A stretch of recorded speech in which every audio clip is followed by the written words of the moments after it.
share your pain, your laughter and your sorrow.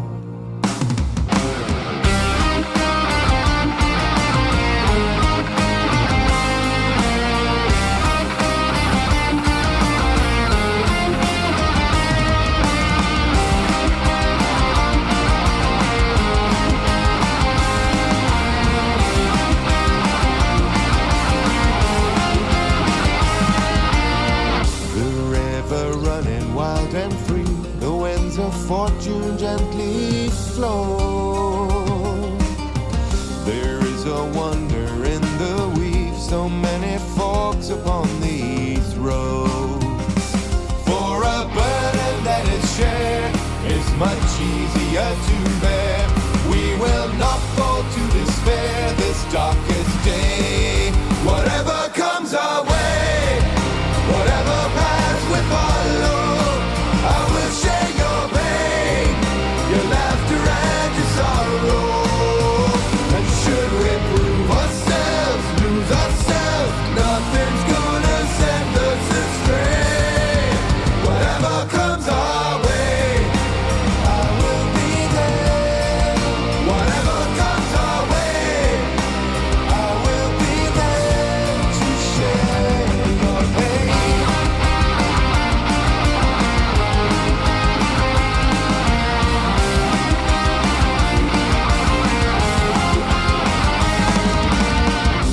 Hearts of shadow, hearts of fire, sharing memory and mind. Our hope is strong in moments dire, through our mysteries entwined. For a gift can be a blight, or a kind word be a slight, in a world of fate and light and disarray. Whatever comes our way, whatever paths we follow, I will share your pain, your laughter and your sorrow. And should we prove ourselves, lose ourselves, nothing's gonna send us astray. Whatever comes our way, I will be there. Whatever comes our way, I will be there to share your pain.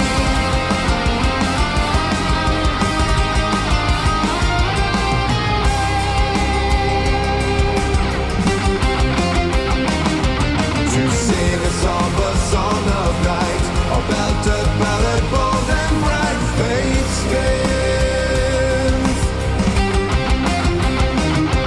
To quell the urge beneath the skin, I'll take the gifts and let it inflict spins. The burden that is shared is much easier to bear. We will not fall to despair this darkest day.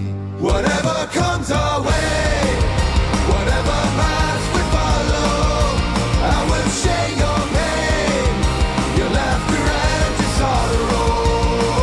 And should we prove ourselves, lose ourselves, nothing's gonna send us astray. Whatever comes our way, I will be there. Whatever comes our way, I will be there to share your pain. Whatever comes our way, whatever comes our way.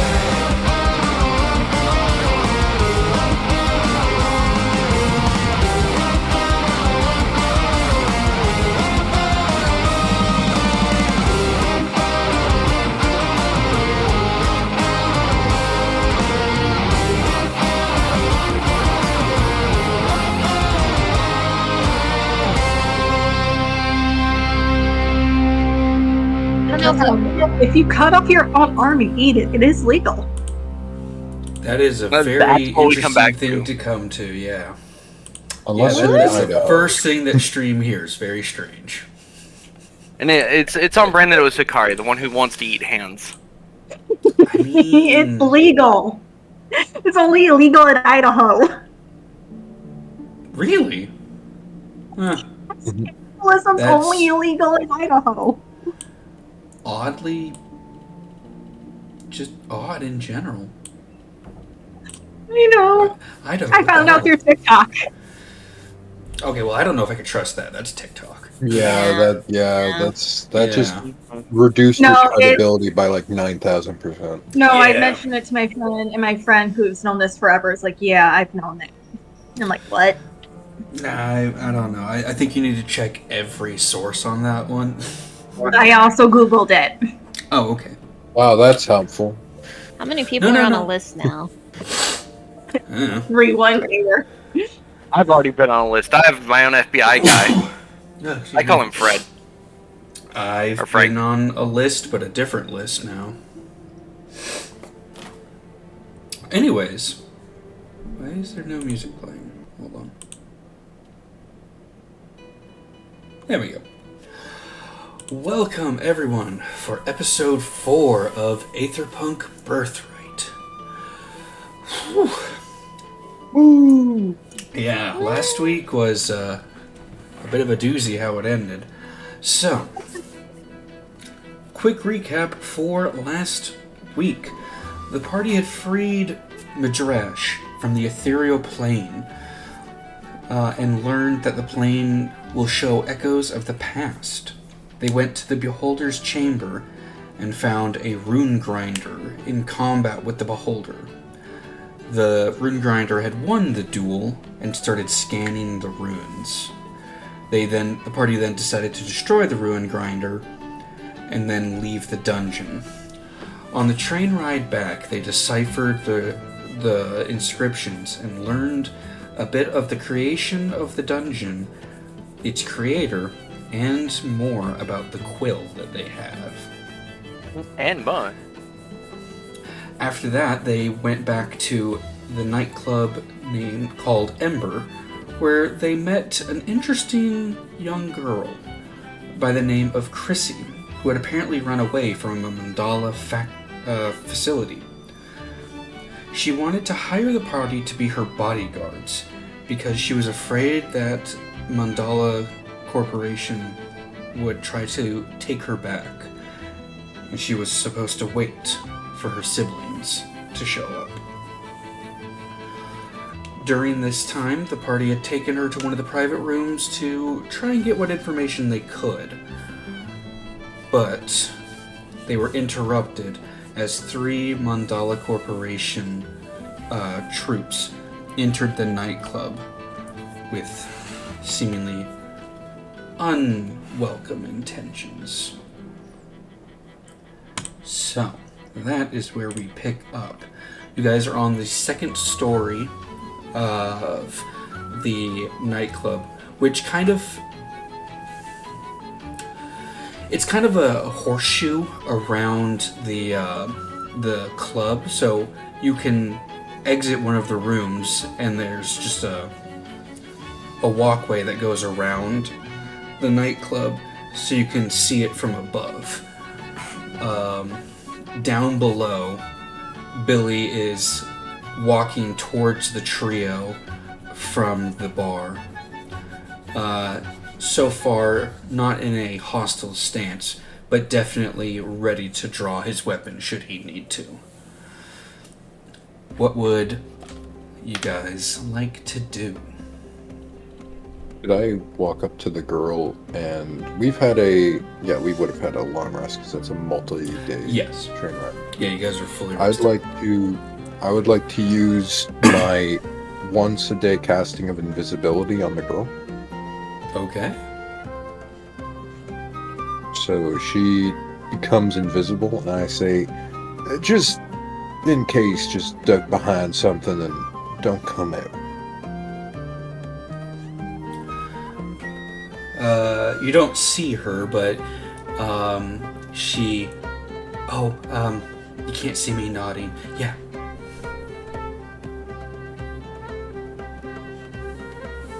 And then there's a slight bump. Okay. As she's never been invisible before, and it's a little weird. Alright. do we all want to act like concerned citizens and just sort of like watch what's going on? Considering they busted the door and I probably should go down there. I work here when I'm not dungeon diving. Yeah, go bouncer. Go bouncer. I'll watch from up here. Alright, and here, and Isabella hands you the flying broom. If things go south, take this, take her, and go. Alright, I don't know how to use this. Okay. Just, I'll figure it just out. get on his face. I'll figure it out. It's fine. Just go over this fly. Interesting. Okay. Isabella starts walking down there because she works here. I'm just gonna peek down. Look and watch. Interested in the thing that's happening. Okay. So, Isabel, as you make your way around and down the stairs, Billy takes a quick look at you and then nods his head for you to join him. Isabella walks on up next to Billy. Billy looks over at the three who are slowly meandering around, obviously searching and not paying much attention to Billy. So, what can I do for you fine individuals who have decided to come by early? And the three of them ignore for quite a while before the leader of the group, the knightly fellow with the shield. We're currently looking to reclaim some corporation property. And we had gotten a tip that it was in your establishment. So, we are going to take a look around and see if we can find it. Do not interfere.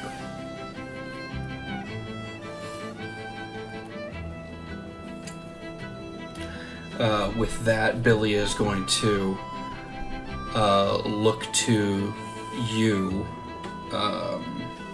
Isabel, to try and get a read on your thoughts with this. Isabella, kind of narrows her eyes, she knows they mean Chrissy, but she's not going to say anything because she does not consider people property. It's more of an anger about it.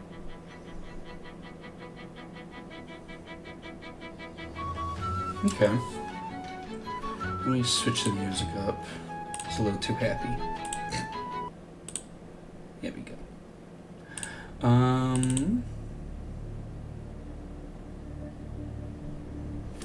Shoot.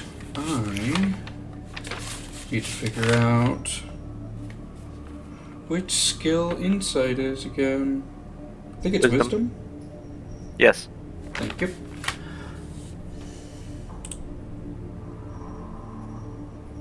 Oh yeah, he he does not even detect anything in your apparent unhappiness about his words. He got a 4.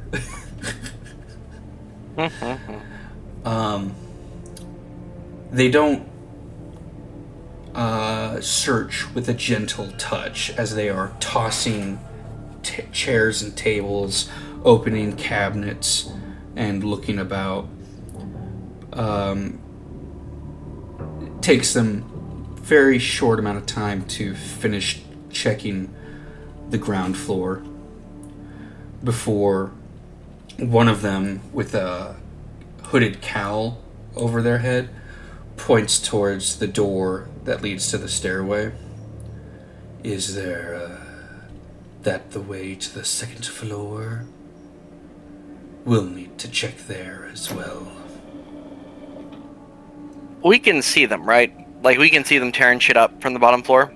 If you are poking your heads above the railing to be able to see them, yes. Sitting down, does my head poke over the railing? You're tall enough, so it would probably, if you're trying to not be seen, roll me a stealth check. Oh shit. I think Jonah is more playing the role of like somebody who's just here, and he's like, "Oh, what's going on down there?" So he's kind of Honestly- just not hiding. Honestly, yeah, I wouldn't be hiding either. I'd be more like eyeing them the whole time, as I am Okay. an interested individual myself. Since the two of you aren't hiding, you guys are spotted relatively quickly. And the knight points at the two of you. All right, you two get down here for questioning. But what? We're looking for missing property, and you need to come down here so we can question you properly. Because I don't feel like yelling constantly at you. Are you done throwing shit down there, or am I gonna get hit with shit? The roguish fellow with the bow is in the middle of tossing a table over to see underneath it, and just slowly pushes it over, and then shakes his head that they haven't found anything yet.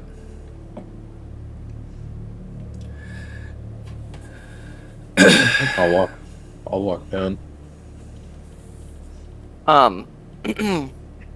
Two questions.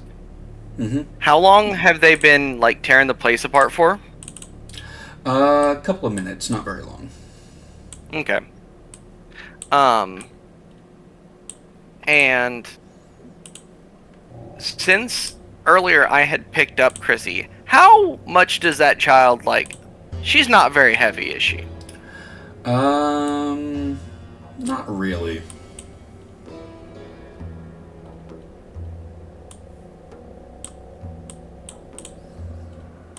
Okay. So, a question about my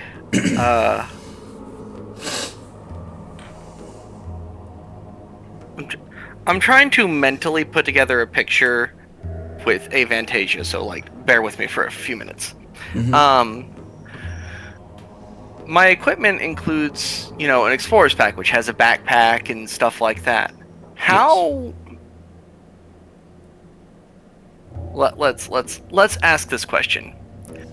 Would someone be able to sit in or on my backpack reasonably easily?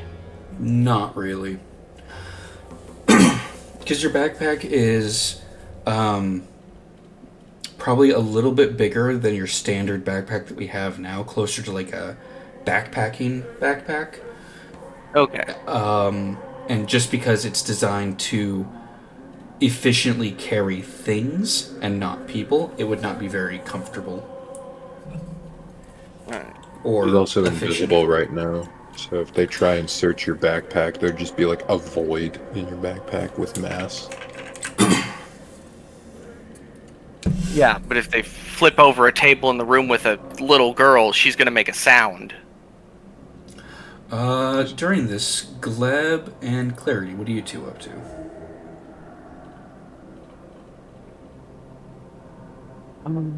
Just in one of the rooms that we have rented, or in just a room.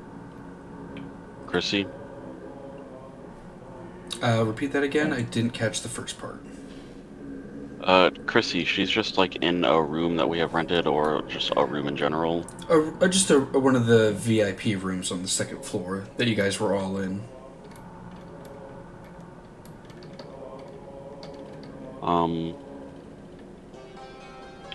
I think I'm going to.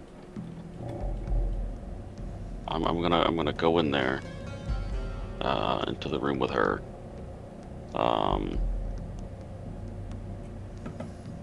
And just like say to the invisible void, wherever the hell she is in this room, don't be afraid. I'm gonna try a thing and hope it works. And I'm just gonna transform into a bear and lay on the floor. Okay. Well, we saw Glep do that, right? I mean, I'm halfway down the staircase at this point, probably. I mean, we have seen Gleb become a bear already, so. Yeah. Well, yeah, I'm not saying I would be surprised by this. I'm just like, I would have, like, would I have seen Glep, like, because we were all in the same VIP room, so instead of leaving the VIP room, Glep just turns into a bear and lays down. yeah, pretty much. Okay. Yeah. Mhm. Okay. Yeah. She stifles. There's a sound that she makes out of surprise, but it sounds like she's, covering her mouth to try and be quiet. But due to the distance, probably not heard. And then clarity. Am I able to hear anything? Or, like, can I kind of glean where she is?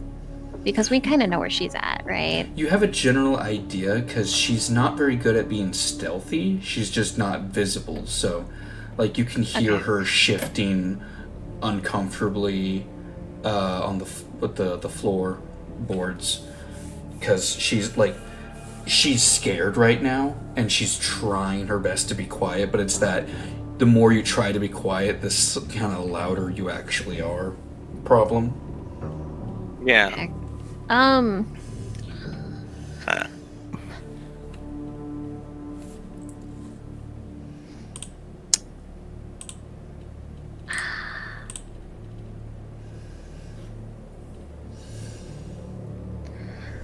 kind of want to do something really, really bad. Doom says do it. I am very curious what you got. Clarity just chucks her off the balcony at the dude. I cast fireball. I mean,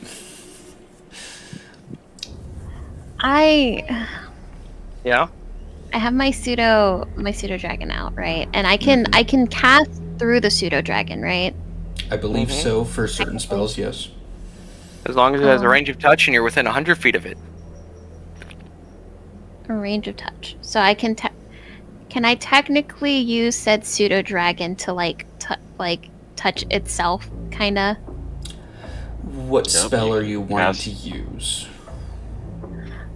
I want to kind of have my pseudo dragon sneak around, and then teleport or disguise self.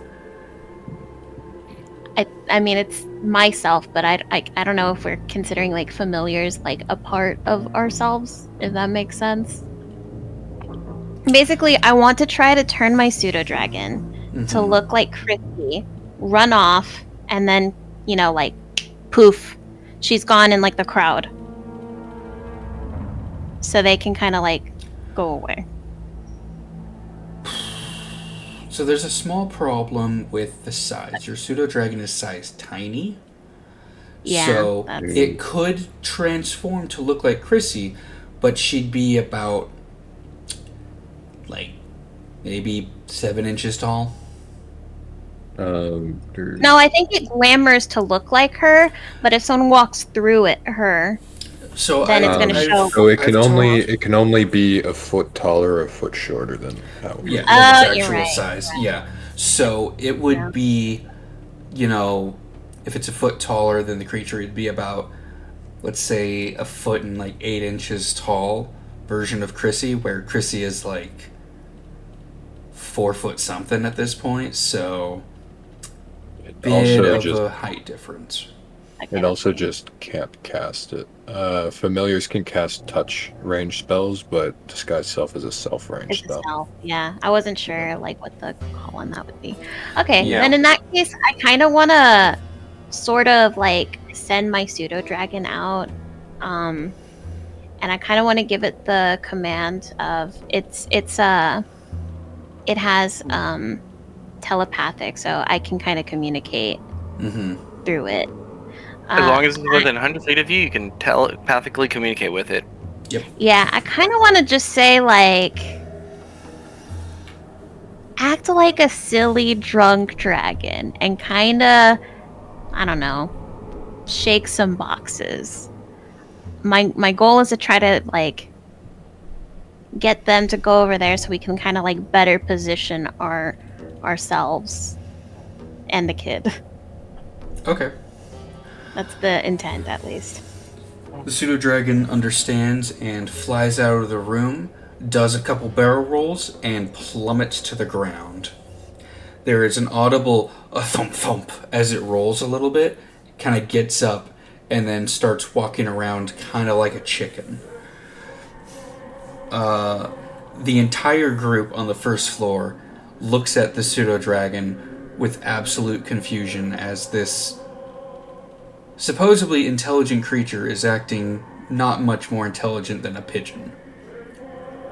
And then I want to come in and be like, oh no!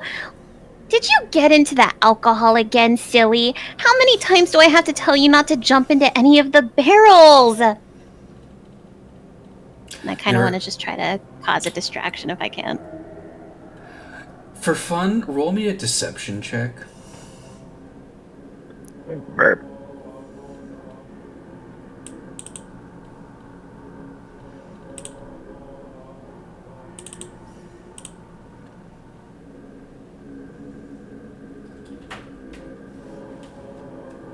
I have so many familiar options that I was like, where is it?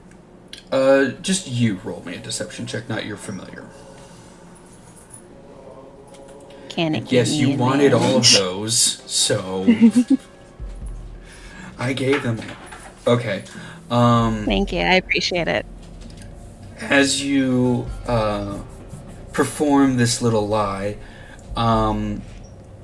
you actually fool Billy, and he's just 100%. You let him do what? No. You see, I told him not to. Sometimes he just sees alcohol and he just wanders off, you know?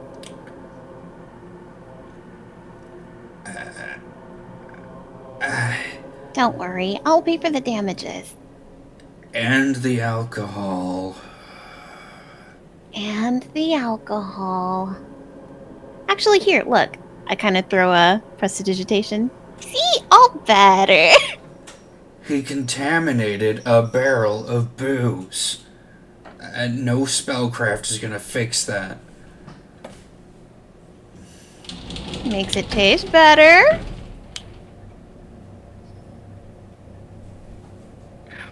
As I walk down the stairs, plenty of people have tasted me, and by all means, it's an improvement in flavor. I will say, you don't want to go in the room I was just in. There's a problem for you. Not for me, but you know.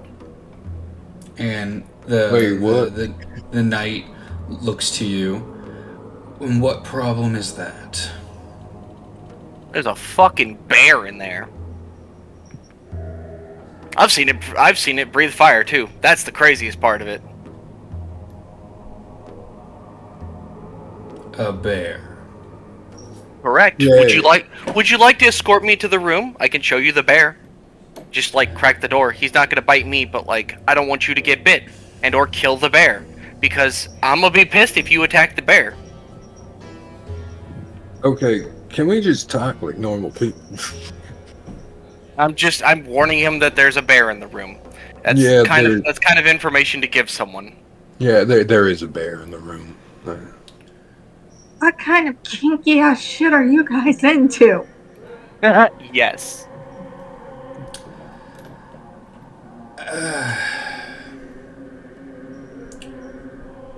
You know what? Fine, we'll take a look at this bear. As he nods, as the knight nods to the mage, and they begin to cast a spell.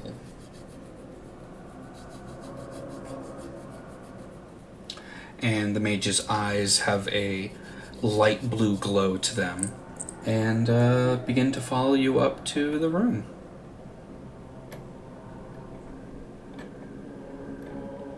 Okay. And then I lead them to the door and be like, I'm gonna crack it because, once again, if you see it, it can see you, and I'd rather there not be, like, any kind of a grumble. And, Can I see Glep before them? Well, if you open the door for them, yeah. Okay. As I open the door, I'm gonna use Psionic Mind, and I'm just gonna like whisper into Glep's head, and I'm gonna be like, just do like a bear grumble thing, like really, really sell it. It's already the plan. And I'm gonna like open the door and like hold my arm out so that they're mostly obscured. Mm-hmm. And just show them that there's a bear in the room and be like, see? And then close the door.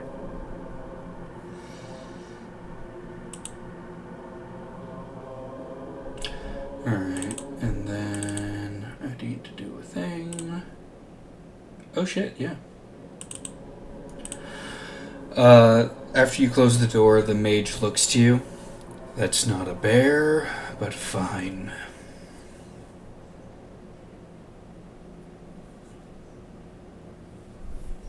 Elaborate? That is a druid.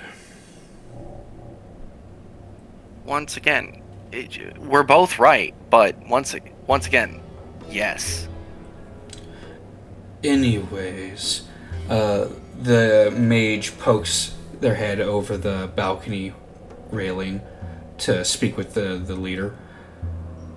There's a druid wild-shaped as a bear up here. Do you want me to bring it down as well for interrogation? And the knight just gives a deep sigh. Yes. Bring the druid down as well. So could I speak to the leader while they're doing this? Or Yeah. be like, so what are you looking for anyway? It is need-to-know information. Aside from that, it is Mandala Corporation property that we will be returning to the facility. Well, I can't exactly help you with what you need to know if You I don't know need to help anything. us. All you need to do All right, is stay then out why of are our you way. So why are you interrogating us if you don't need our help? Because the help that you offer is not as useful as what we can find out on our own. Now, if you want to get your nose dirty, continue to ask questions, and I'll chop it off. I would get my nose dirty, but sure. All right. Ask away. Was there a small child who came through recently? Blonde hair, about yay tall, holding up a hand about Chrissy's height. Yeah, I'll like sit there and I'll like basically act like I'm thinking. I'm like, I think I saw a child that looked like that. Can't say I saw her in here. And where did you see her? Just around. And where have you been? I mean, I've been all over this neighborhood. I live here, right? So,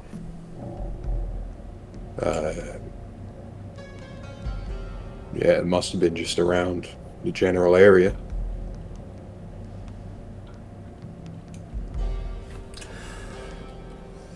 Roll me a deception check.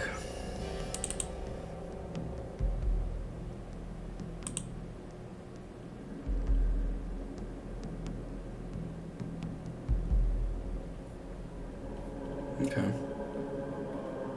Seems to be believing you. And then he takes his attention back to the mage upstairs.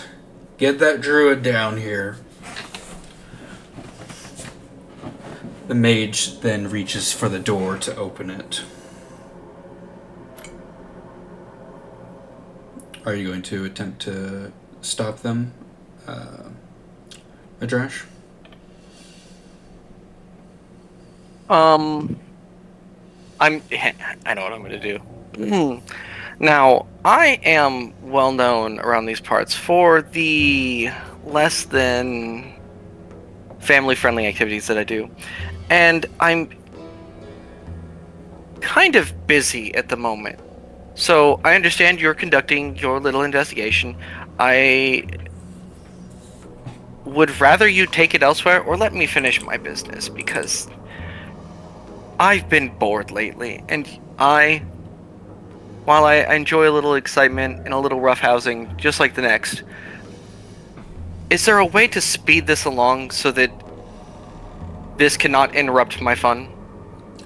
Yes, very simply, get out of the way.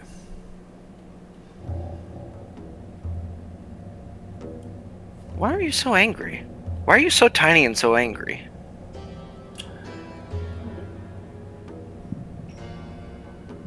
I am angry because I have been up at my job for the past 18 hours searching and getting nowhere. And the first lead we have, there is a giant lizard in my way who won't shut the fuck up. Oh, no. See, dragonkin are not lizards, we're actually divine. He just slowly blinks and then goes to open the door. So, would I recognize, what he did to fucking, what's the word, see through the druid's wild shape? Roll me an Arcana check. I'd say versus his spell DC. That makes sense. Oh boy. Ugh.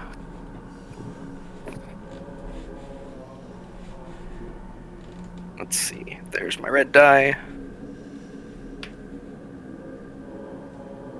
Oh. 15? Oh, yeah, that beats the DC. Oh, thank God. It's not see invisibility. It looks to be detect magic.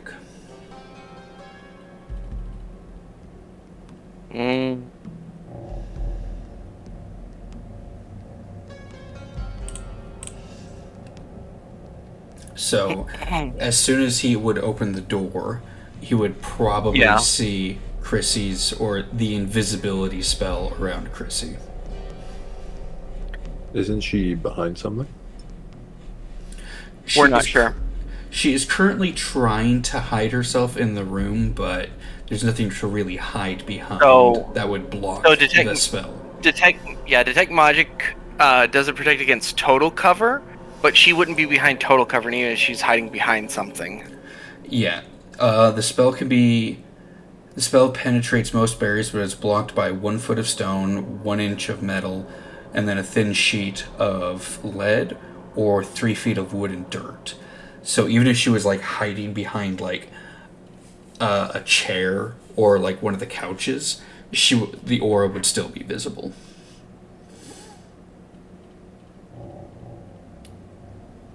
At this point, is it like, are they starting to have like a fucking argument? Is this like audible? Yeah, it's audible.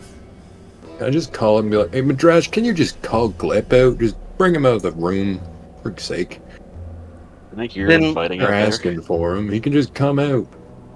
Let me make sure he's dressed at least then, okay?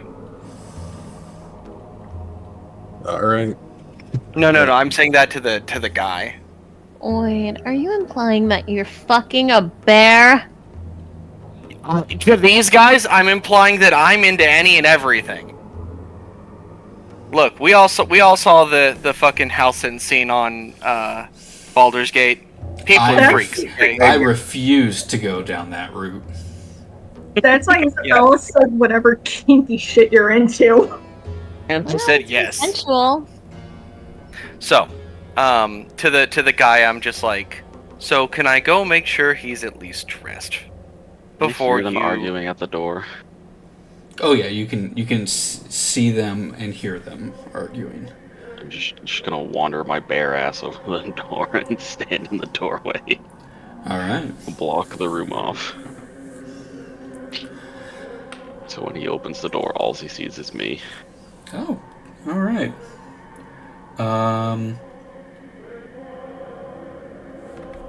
Okay. So Oh, big ass bear just the mage fucking waddles down the stairs. The mage looks to you and looks to you, Gleb. All right, get downstairs with the others.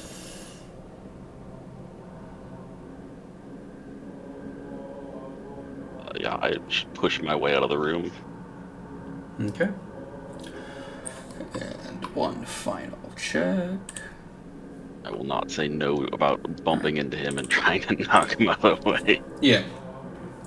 With that, So, the is he- mage heads downstairs with you guys. Okay. Just for clarification, because like you're doing rolls that we're not watching, but did he do like a perception check of the room? Yeah, he did one last perception check and he got a 3. Okay. Yeah, so he didn't even get enough to look in the room.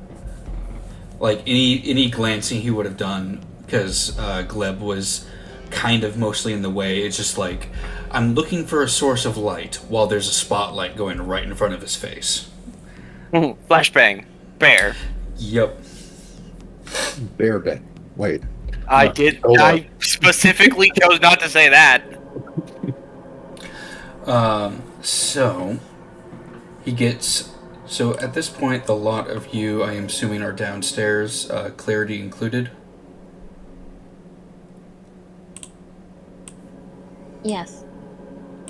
Okay. Son of a bitch, this stupid bear token doesn't want to cooperate. Sorry, I'm unbearable. Yeah. I get enough of that from Persona 4. Fuck. I need a moment. I need a moment.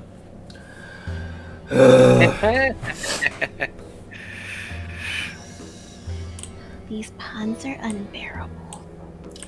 Amumu. For real. It's impossible to escape them.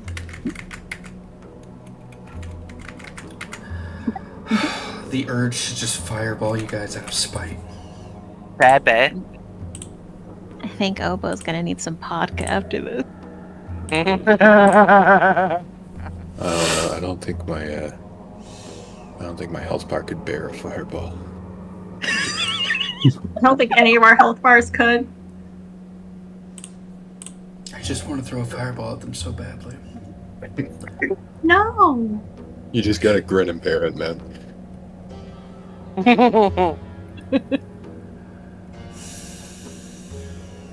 I think we're sweet as honey. For real? I'm sorry, I started Why do this.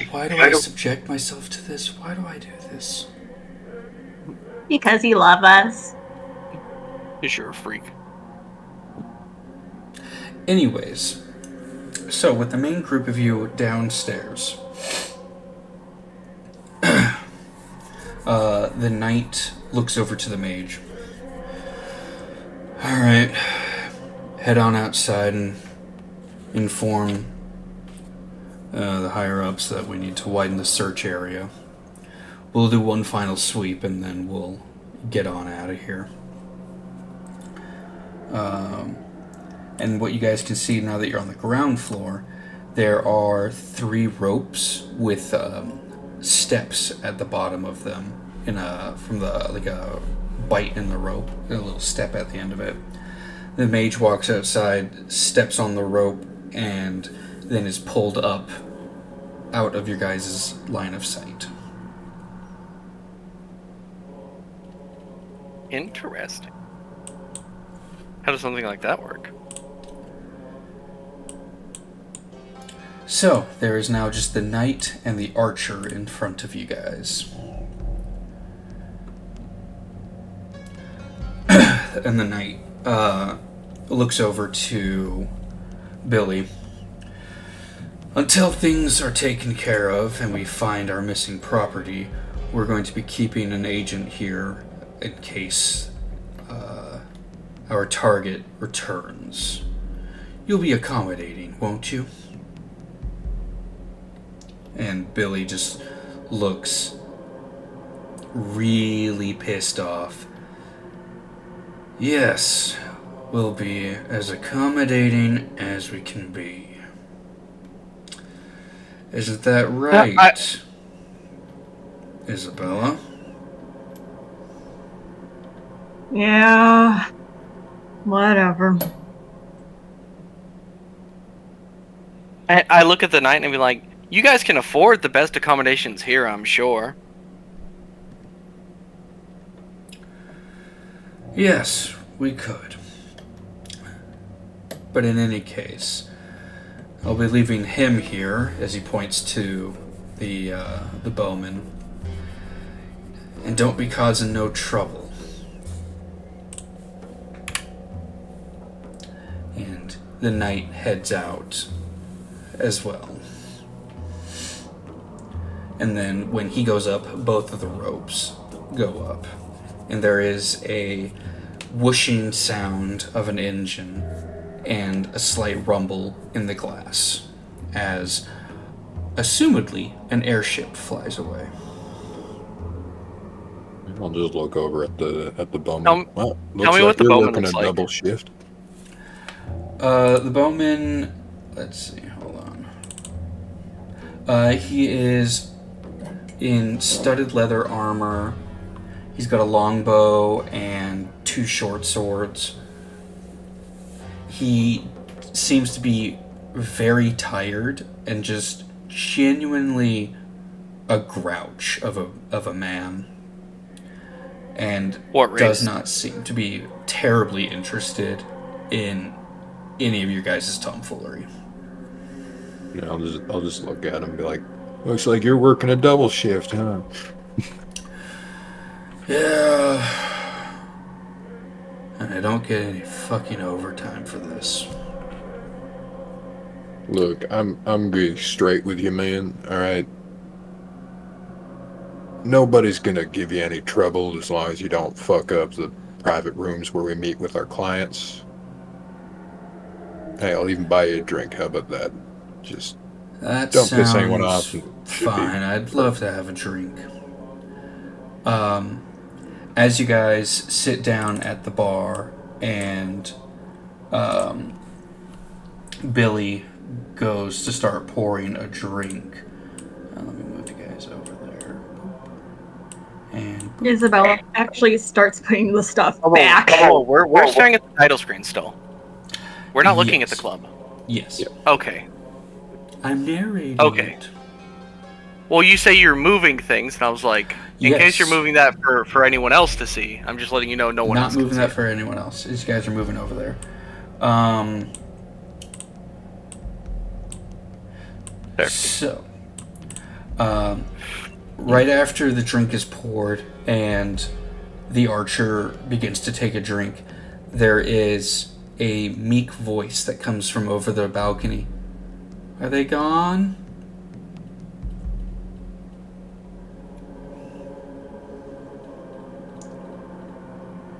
And the archer slowly puts his glass down.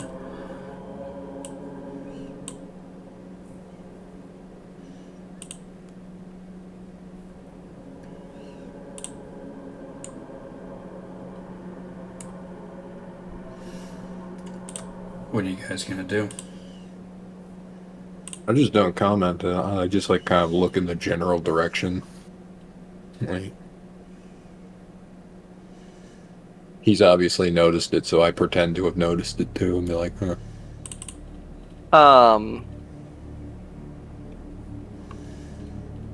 Wait, I need to check something.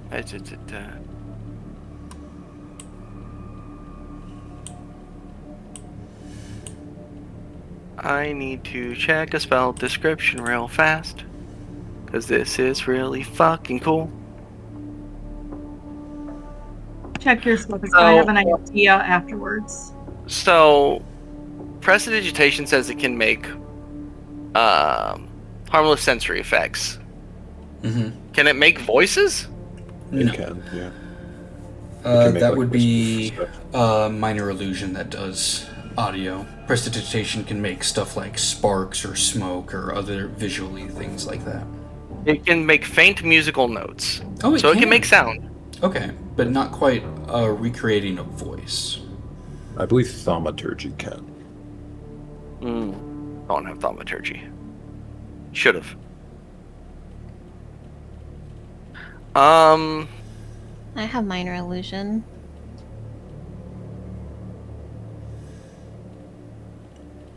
So while you guys are all currently trying to figure out what you're gonna do for this, the archer has finished off his drink, set it on the counter, and pushed it out of arm's reach from himself.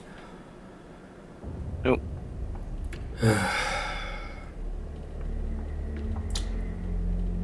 I didn't want to have to do this. I really didn't. You didn't seem I didn't like either. a bunch of bad people, but I've got a job Subtle to spell, do. guiding bolt. Oh fuck. Okay. Dude, second level. Jesus. I really alright. have to do this. I can't. Fuck. Okay. Roll your guiding bolt. Do I get advantage because he's surprised? He's not I don't think surprised. he's At this surprised. point, this is your typical Western gunfight in like in a tavern where everyone's just waiting for the first shot to fire. So no advantage because he's not surprised, but this will go before initiative count. So make your Alrighty. attack, while Billy is also going to make an attack.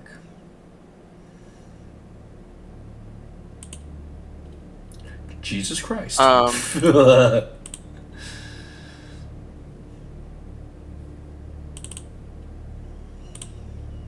25 to hit. I can't wait to get shot in the head by Bucky when he rolls a natural 1. Oh boy. Oh yeah, that'd be great. 21 to hit, that's a hit. Roll damage. 25 to hit. Oh, 19 plus 25 to 6. hit, that still hits. Yeah. His AC is not Guiding that high. bolt.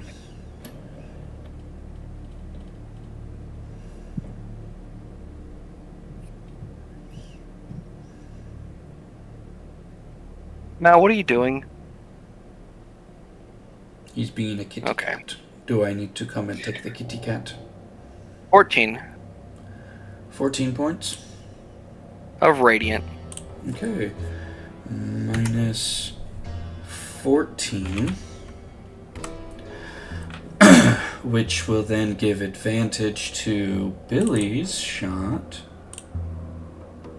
Nope, that's a hit and a miss. As Billy just draws one of his signature sawed-off shotguns and empties both barrels. First one's a hit, the second one recoils a bit high and misses, which deals another 14 points of piercing. And we are going to get that turn order going. How fucking strong are those buckshot pellets? They are 2d8 plus 1. Oh man, I'll wait. Never mind. I was gonna do something I forgot I can't. Shotguns do damage, but Yeah, the I range can is tell. a little limited.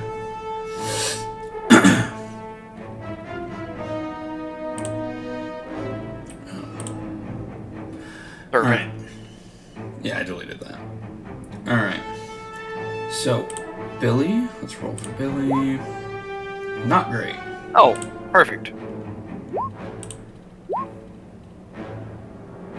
Oh, shit.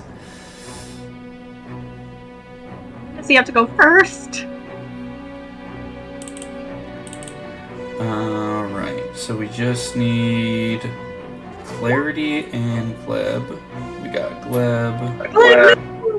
For clarification for you, Obo, Yes. I made since I subtle spelled the guiding bolt, I wanted it to come from the direction that Chrissy is. I don't think you can choose the direction like that. It comes from you. It just, if you're subtle spelling it, it just like appears and fires. I think You would need like distance spell for that, right? No, that wouldn't do that. That would Oh, change the increases trajectory. range. Yeah. Yeah, you would need like invoke duplicity or some shit. Yeah. So, starting combat off, he gets blasted from the side and then from the front, as he is going to use his action to disengage and do a little back roll away. And he's got 30 feet, so that's 5. 15, 25.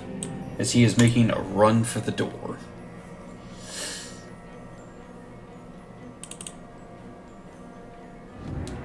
And that is the end of his turn. Isabella, it's your turn. Yep. Give me a second. Yep.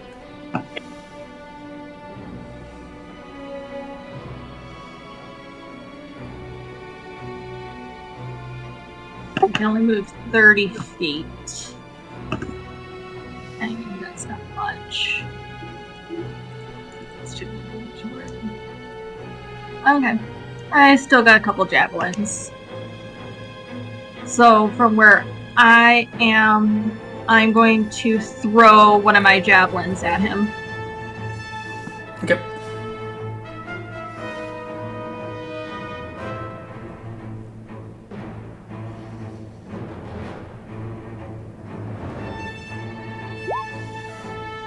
There's an 18 hit. hit. 18 hits. Yep. And then damage.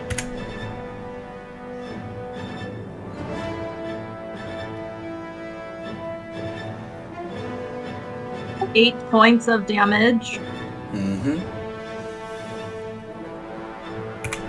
Yep, the javelin impales him in the back, dealing a decent amount. Is that it? That's about all I can do, but yeah, I'm not gonna rage, I'm just gonna stay where I am. Okay. Jonah, it is your turn. Is the guy looking injured at all? Yeah, he's looking very bad right now. Alright, I'm going to do 5, 10, 15, 20, 25. So I'll swoop in front of him.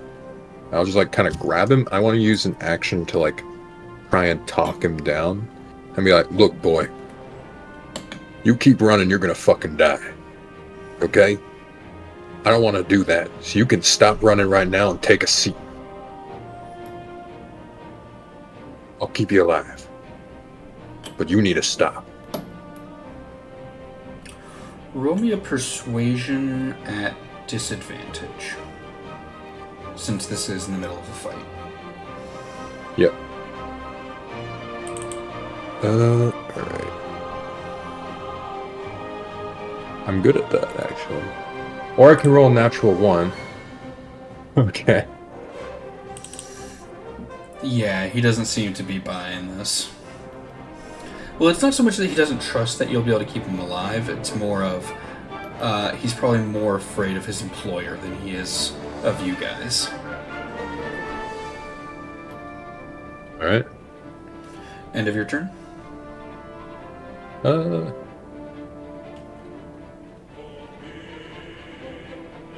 So the door is here, right? Like down at the bottom? Yeah, this is the doorway. Okay.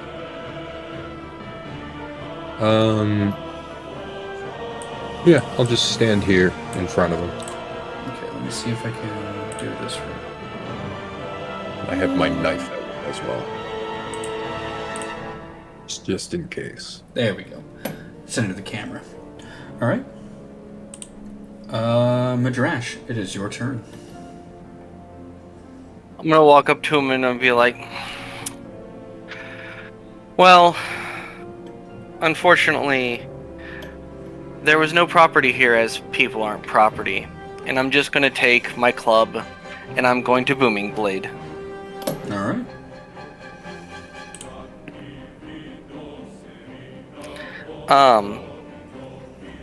Does a 15 hit? It does not. Missed his AC by 1.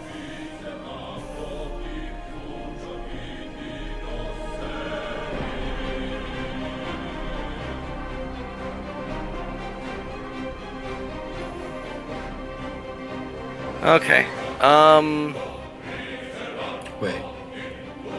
I just did a brain fart. You have to overcome the AC to to hit them, right? Equal. You have to meet. Is his AC 15? Okay. His AC Yeah, you have to- 16. Okay. So if I get a 16 or higher, I would hit. Okay. 50. Yeah. Meet or exceed AC.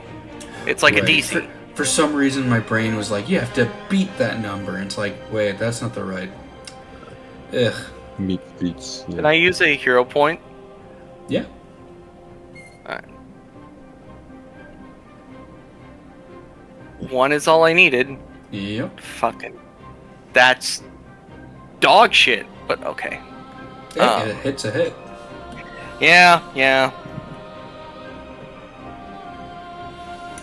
So 9 points in bludgeoning damage, Okay. and if he moves, he takes another D8 of thunder damage. You got it.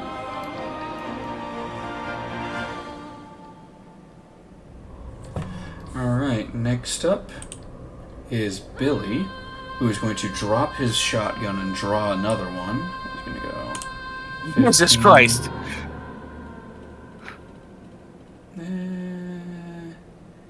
More guns, Yeah. the better. Yeah. Fucking Reaper ass motherfucker. Yeah, basically. And he is going to line up with the guy and is going to empty both barrels. That is a 16 and a 21. Both those hit. Unfortunately, he's rolling shit damage right now, and that is 13 points of piercing. As he will then drop the shotgun as well, now that it's empty. Clarity, it's your turn.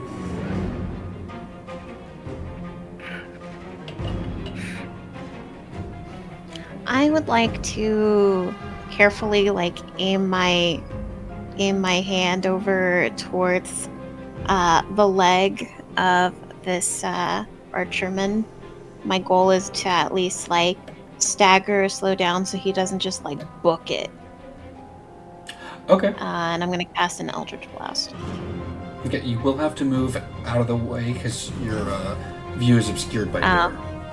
That's fine. That's fair. Bar. There you go. Alright, now you got a clean line of fire. Cool.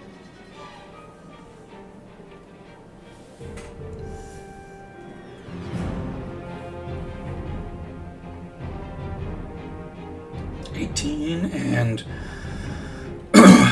10 points of damage. Minus 10. Yeah, you blast him in the knee, and he is really not looking good right now.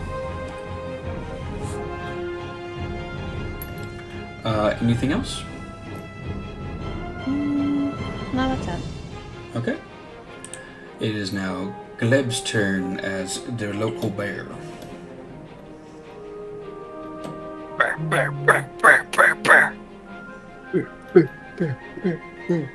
Go bear! It's like Bill Nye the Science Guy. But it's just a bear in a tree. It's just a bear in a bear guy. A lab coat, yeah. It's just a bear in a trench coat, yep. Not a trench coat, a lab coat.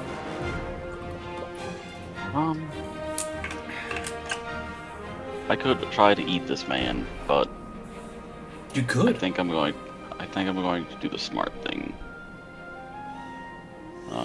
I'm going to go block the door with my bear ass. You know, I wasn't Bear expecting that, but yeah. Yeah. Am I starting to look more persuasive right now? You are. All right. Now the DM needs to take a look at something real quick. Mm,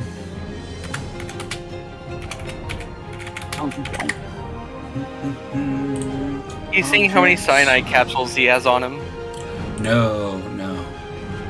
I'm checking the armor class for glass, like a glass window.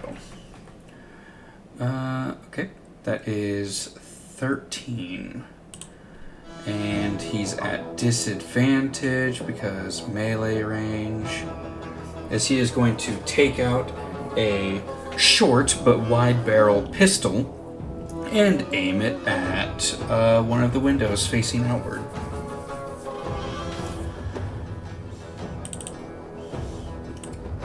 Disadvantage, here we go. Shit. Well, he pulls the trigger and the flare gun fires.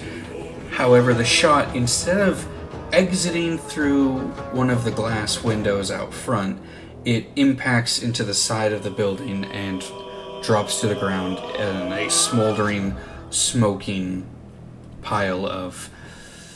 I think it's phosphorus, honestly. Not really sure what flares are made out of. Yeah. Pretty sure. This poor guy. Oh, there's this poor corpse. It just doesn't know he's a corpse yet. Yeah. Yeah. That is the end of his turn. How do you guys want to kill him? Because he is not going to make it to his turn again. Or how do you guys want to finish this fight? I mean, if it comes around to Jonah again, he's gonna try and reason with him again. Like, okay, put your weapons down. But like, that's up to Isabel, I guess, if she wants to bisect this man. Gotcha. Well, I can't reach him. I'm going to move up 30 feet. That's not going to do my tracking. That's 30 feet for you.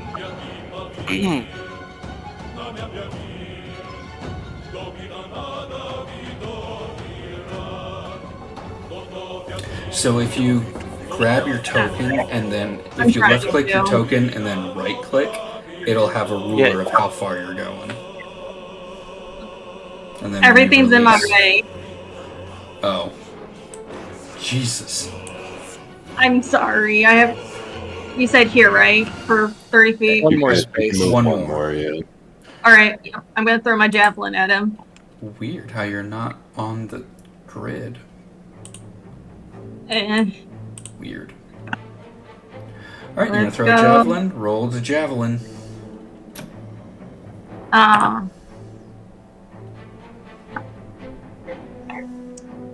That's not... L? Yep, 12 Let's see if my is hero point not is gonna different. hit. I have a hero point. Let's see if that helps. Okay. Remember, you can dump as many hero points as you want. Yep. I only have one. Oh, that sucks. Nope. Does not do anything. Yep. You throw the javelin and he's able to easily dodge out of the way. Anything else or end of your turn? That's the end of her turn. Alright. Jonah, it's your turn. I'll do it again. I'll grab him by the shirt and be like, okay, you look at me. You put your weapons down. We can work something out. Or, and I point at Madrash, he'll just, reduce you to atoms. It's your choice. I'm gonna try and do it again. Just like quietly behind Jonah, I'm just gonna say you're going to sleep one way or another. You just decide whether you wake up or not. Roll me a persuasion check. At this point, it's just a flat check. Alright. Fuck. Hey, Can I'll hero point that. I think Jonah wants to make sure. Okay, fuck. Okay, 10. The highest hero point roll so far. Funny enough. Yeah.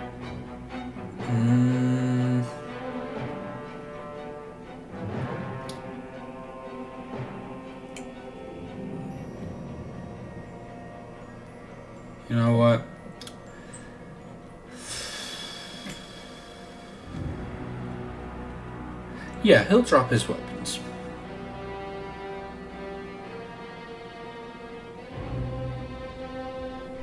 He has surrendered.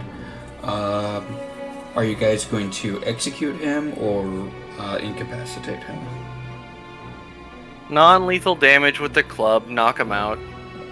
I was gonna drag him over to the bar and sit him down. yeah, I just go to lead him off. Shit. Jonah like starts to reach up and just thunk. Let's get a oh shit. All right. The man is incapacitated from the thunk.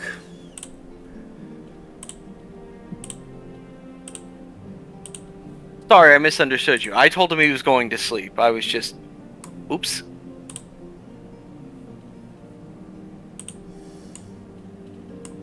That's fine. He kept not listening, so I guess he takes his lumps. I'll like throw his arm over my shoulder. I'll take him up to the the VIP room. Different one, not the one Christy's in. Please. He's unconscious and she's invisible. Yeah, but still, I'll I just don't take him trust to the closest place I can sit him down. Yeah. While you are carrying him off, Billy looks over to you, Isabel. Put out that fire. Make sure no one outside heard any of that, as he is picking up his shotguns and reloading them. Yeah, Isabella goes, puts out the fire, and like checks outside to see if anyone's like stopped to see what's going on. Roll me a perception check. Perception. Wait, why am I on that one? Let's go. Would anyone care about gunshots going off in this neighborhood? Probably not, right? It's like... It is Healthy. out of the ordinary, but it is not a... It's more of a, oh shit, let's not go that way kind of a thing. 11. In the distance, you can see weaving between buildings are a number of airships with spotlights as they are searching quite frequently in the city, in the Undercity right now. But these don't appear to be the... hold on. Where did the faction go? They don't seem to be Dawn Brand Trading Company airships. These are smaller, faster craft that are searching. You're able to see about three different ones zipping between buildings. And occasionally you see 3 people rappel down from one of them to then get into an altercation with people on the streets. Okay. Isabella Before closing the doors and locking up. Yeah, Isabella goes back in. It's like just airships searching, but no notice, thankfully. By this point, Billy has finished reloading and has his entire personal arsenal on the bar, and he is checking to make sure everything is good. He's currently got... how many did he have? Son of a bitch, where did it go? I closed his stat line. He's currently got 6 sawed-off shotguns on the desk that he's inspecting to make sure that everything is good before he is putting them one at a time under his coat. This guy is like well and truly knocked out. Yeah. Would we be able to heal up his wounds without him waking up? You would be able to bandage them without him waking up, yeah. If you did any healing magic, he would probably wake up. So what's this guy got on him? Like, full inventory? Okay, so full inventory. Let me close these, open this. He's got 2 short swords, a longbow, a quiver of about 20 arrows. He's got a... It's not a wanted poster, but it's kind of like a wanted poster. It's more of a mugshot and information about Chrissy. In addition, he also has... That's not what I want. There we are. Treasure... Nope. What's the CR? 3.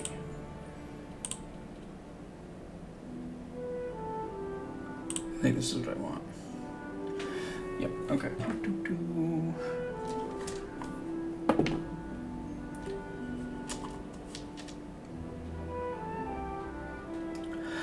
He has got 16 gold pieces on him and a list of several local taverns, watering holes, and other bars. Many of them with a line scratched through them.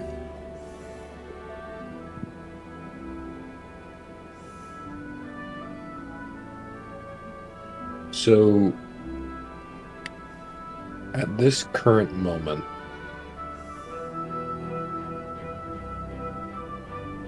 would I be able to, like, pour some alcohol over this guy so that if any of his buddies come in afterwards, it looks like he got really drunk and passed out? Not likely, because he's got multiple bullet holes in him. Yeah, like if we did that and then and healed magic. him up. But like, Maybe. my idea is if we were to heal him up so he doesn't have wounds, and then like he smells like alcohol, if he tries to rat us out, it's just gonna look like he's making excuses for... That might work. However, there are other ways to ensure that he's telling the truth or not, so that might not work. Sure. Yeah, they would have that, wouldn't they? Mm-hmm. Ugh, unfortunate. Okay. We should probably heal his wounds. Just so, you know, he's not walking around with gunshots in him and shit. And... Does the image that we see, or the image, the paper with Chrissy's information on it, can I glean that and see if there's any like interesting information that maybe we don't know? Like, Yes. So, looking over that, it has her age. It has general health Physical information. It has her general health description, and it also has her serial number and a few other things like things that she likes. Like her favorite foods are peanut butter, fruit, and lamb shanks. But it's like some information is a bit random, and some of it's very specific. Okay.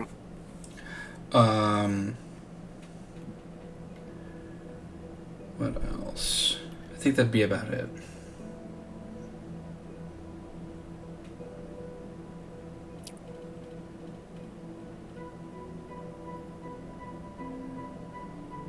Would I know, like, do we have hair dye in this world and, like, stuff Yeah. like that? Like, Yeah. alright. Would any places still be open where I could buy that stuff? Or... Yeah, it's about I have a disguise kit. It's about mid-afternoon. I probably have dye on me. A disguise kit? Yeah. That Awesome. You would be able to use that to make a disguise for her. Yeah, I'm I'm pretty the sure same she thing. didn't I know I had that before. We dye her hair, get her a haircut, new clothes.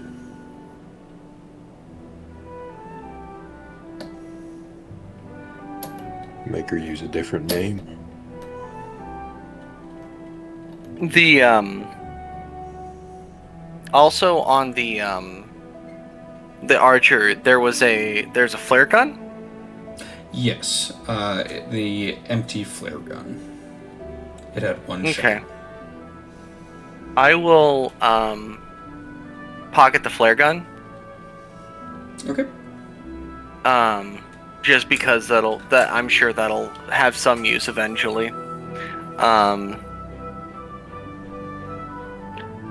And I'm gonna look to everyone else. So, what are we going to do?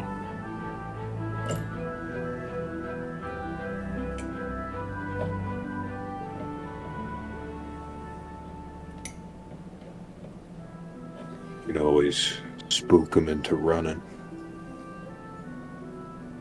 Send them off with a kick in the ass. Billy, Like leaving the city, that is. are we The first thing he'll do is go to his boss and tell him exactly what we look like and give him detailed descriptions of what we can do.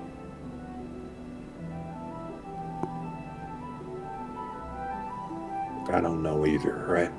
I'm just trying something. But we can't just kill somebody without weighing the options. Can't just execute someone on the spot. Have to go over everything we could possibly do first. We make sure he prays for us. Doesn't rat out that Chrissy's here. As you mentioned, not executing him, Billy pops open a wooden box full of shells and starts putting them into a bandolier that he's got. We could very well easily just kill him. Odds are, by the time his buddies come back to check on him, it won't matter. Besides, it means one less corp that we have to worry about. Yeah. Yeah, but we Plus, can't you just... guys don't If seem we to kill him, we're understand gonna what get just him. happened. We just started a fight with one of the biggest corporations in town. The problem is, if we just kill him, now we've killed a corpo, and now they want us dead too. Oh, Very they are already going to want all of us dead. Which is why I am currently setting up to get the hell out of here to one of my fun little safe houses. I'm just going to wait for all of this to blow over. Point is, kill him or not, it's not going to change anything. So why kill one more person than we need to? It will change a lot, actually. Unfortunately, I understand the hesitation, but hear me out. If I saw what you looked like, and then I report that to someone, now they know who they're looking for. Changing one person's appearance versus changing all of our appearances. I'm less Thresh, worried they about... already saw all of us. Correct. They already saw But they all of don't you. know. However, he saw what you guys can do in battle, which means he needs to be silenced, because if they find out about that, they're going to send a hit squad after you guys, one that's prepared in advance. Look, here's my idea, okay? If we have to kill him, we spill some alcohol on him, get him smelling like it, put him in an alley with a single gunshot in the back of his head, and take all of his money and valuables. Oh, we're definitely going to make it look like someone else did it, but we're going to have to take some precautions.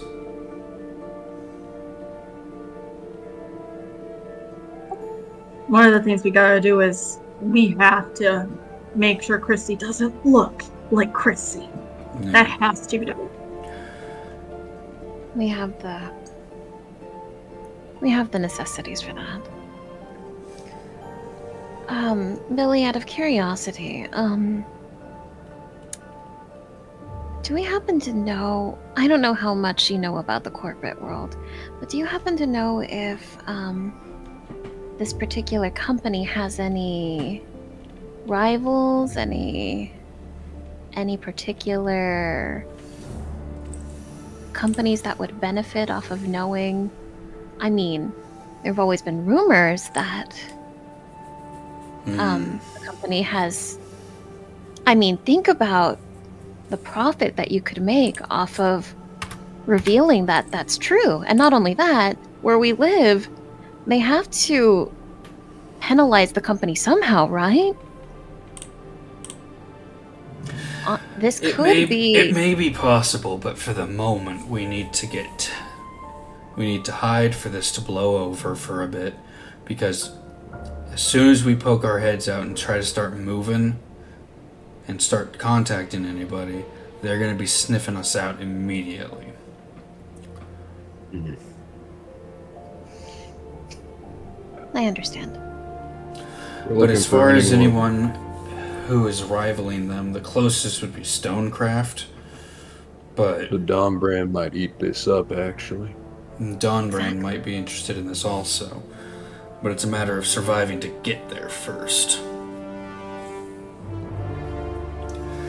That said, if you're looking to get to them, there's a couple ways you could go about it. You could sneak around the Undercity and pop up above ground and try to get help from the corporations that way. But you'll likely get picked off while you're doing that. Or you could head underground through the Violet Reef.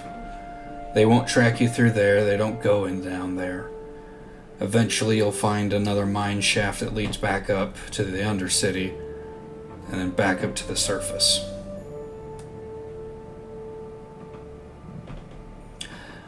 So to explain, the Violet Reef is the old mine network that is below the city where they originally were mining out the raw aether.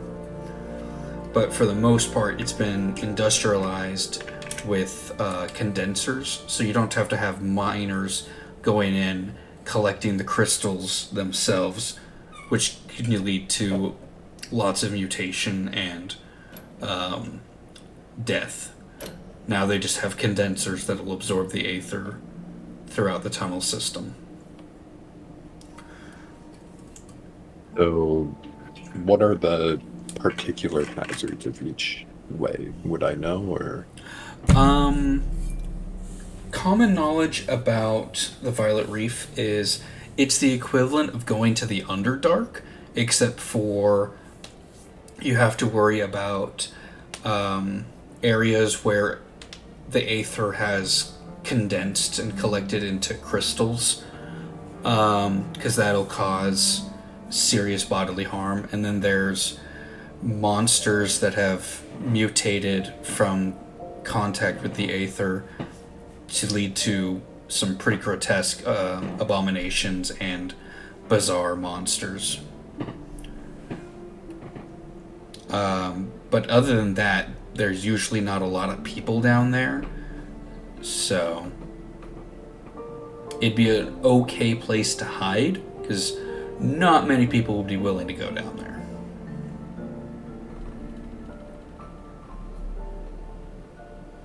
And it is commonly used by criminals to hide out when things get too hot after a heist or other jobs.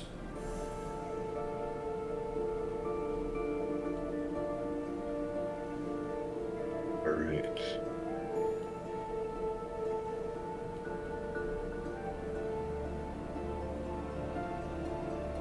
Well,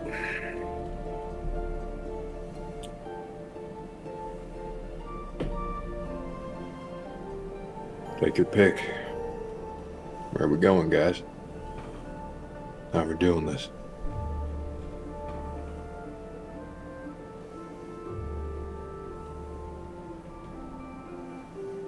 Underground seems like the safer option. That it does. Sadly, I have to agree with you on that. Yeah. I'm not too fond of getting attacked by giant mutated beasts. I'll go with that. Well, it seems like we're in agreement.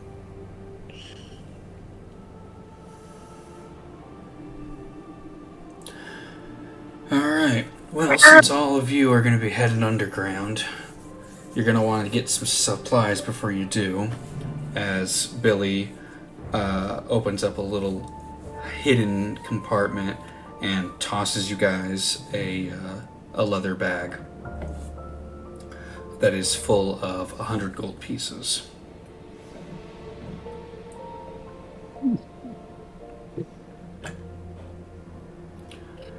All right.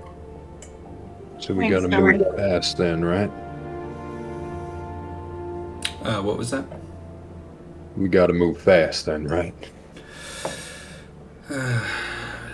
Fast and quiet, that's the best way. Now then, if you'll all excuse me, as he lifts up the body, I'm gonna start making sure our trail is covered. Well, he's Hopefully, still when all alive, this ain't he? blows- Oh, not Still for much alive right longer. now, ain't he? Not for No, much heal him up longer. before you shoot him, so he doesn't have a bunch of other weird wounds on him, and blow his head up. I'll make sure you that doing? there's not going to be much of a problem, as in one hand he's also got a fairly large jar of oil. Holy fuck! Look, this is my Alright. first time having to dispose of a body. Yeah, I didn't need that information. Take care, Bucky. It's Billy. God damn it. I need a drink. Yeah, I'm gonna go and just drink my entire flask, honestly. I'm just gonna chug the whole thing. Alright. So, where would you guys like to go?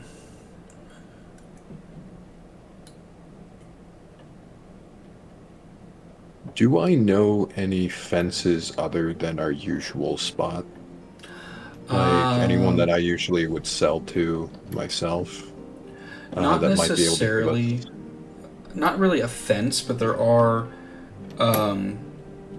other shops that would keep business on the hush hush, but they don't really deal in illegal goods. Yeah, but like people who would buy stolen objects from me and stuff. Oh, yeah, probably. What are you thinking of Alright. selling? No, I'm thinking of like anyone that I have like a connection with from my like employment per se, that would be able to keep me off the books when buying supplies, and is not our usual like pawn shop. Oh yeah, that wouldn't be a problem. There are plenty of like shady businesses that you guys could go to that are just like, oh yeah, we sold X amount of stuff to who? There's some guy. Yeah, that's not a Alright. problem. I'll take them to the shadiest, most off-the-books place I can think of. Okay. Are you looking for like a general store or anything specific? Somewhere that would have supplies relevant to where we're going. So, just any place that mostly sells to like divers or whatnot. Got it. Well, then there's one place that you're gonna want to go. I think I know where we're going. Yeah. She's gonna fucking hate us. She. I think she really does. No, Like, maybe she despises us. She's actually gonna hate us. watch. It's gonna be the guy that you guys blew the head off of the guy who was trying to sell him the scroll. Just watch. Right. Eventually, you guys get to a local business that has an odd reputation. Mainly that the owner is just an asshole, but his stuff is good. Walking in to the Rusty Beard, there is a distinct odor of soot and iron, and sitting behind the counter is probably the most stereotypical dwarf you could think of, including his wonderful tattoos that he's got all down his arm. He's got a couple tattoos going across his bald head, and quite a few iron beads braided into his very luscious black beard. And he currently looks up to you guys all after putting down his newspaper. Alright, what the feck y'all want? Hey, Whiskers.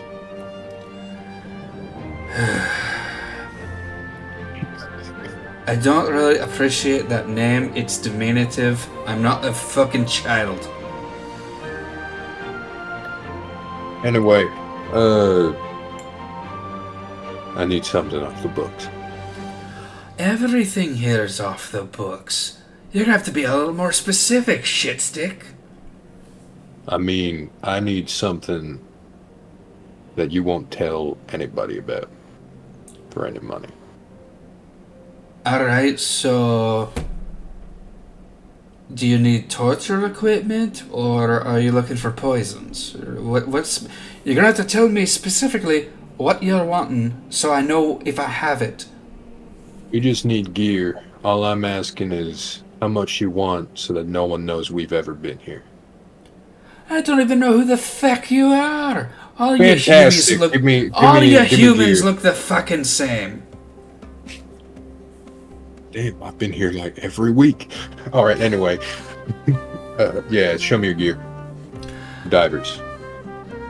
Alright, well, I've got the shit stuff, as he points to the wall behind him, as it's just littered with weapons, armor, and other equipment. Take your pick. What do you want? What kind of standard equipment? I guess Standard shopping equipment? session for everybody, yeah. Shopping episode! Shopping! Oh! Let me... So he's got most of your standard weapons and armor, and a good majority of adventuring gear. What specifically are you looking for? Anything with specific effects or potions, scrolls, things of that nature that may come in useful. Okay, so he doesn't sell any magical items or any potions like that. Okay. He mostly deals with just mundane things, weapons, armor, general equipment. Because for potions, you'd have to go to like an apothecary for that. I guess all I'm looking for is more bullets and... yeah. Okay. More bullets and some rope, I guess. Alright, let me check price on bullets.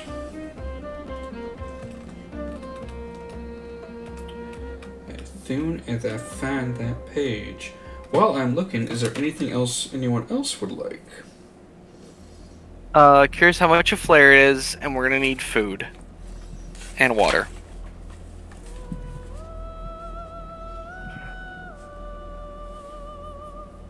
Okay. So rations are 5 silver a piece. Rope is 1 gold piece for 50-foot hempen rope, and then for your bullets, it's 3 gold pieces for 20 shots. Okay. And how much for a flare? And a Okay. flare. Let's see.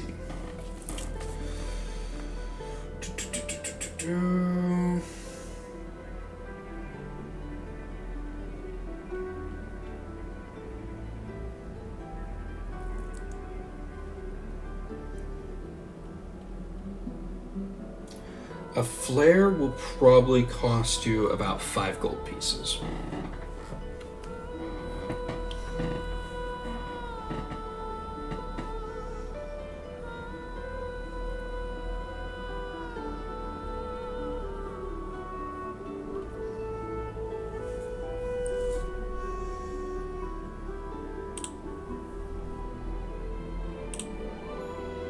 How much was the,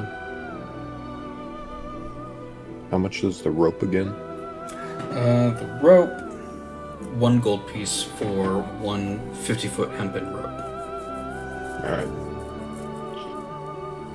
So I'll just pay that with my own money. I don't know who took the 100 gold, but that's out of my own money. I assume Billy would have given it to Isabella since. Yeah, Isabella is just holding it on, and if anyone needs money for stuff, she'll give it to them.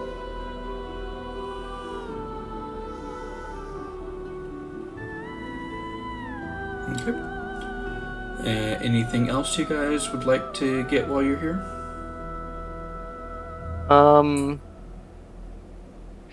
How long do we think we're going to be underground at most?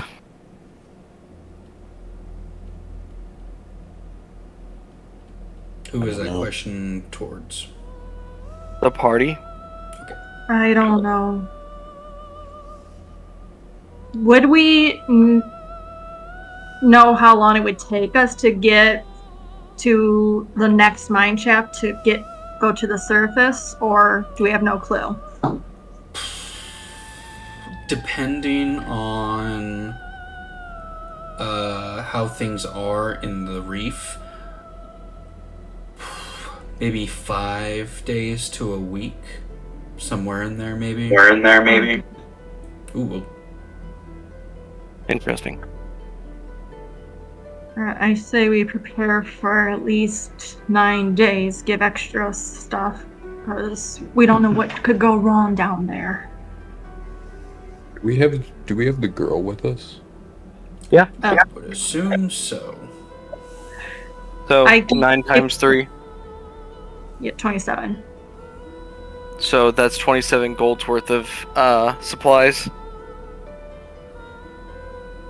Yeah. Okay. We should be able Are we just going off of like book costs for gear, or? Yes. Okay, I'll pick up a bag of caltrops as well. Okay.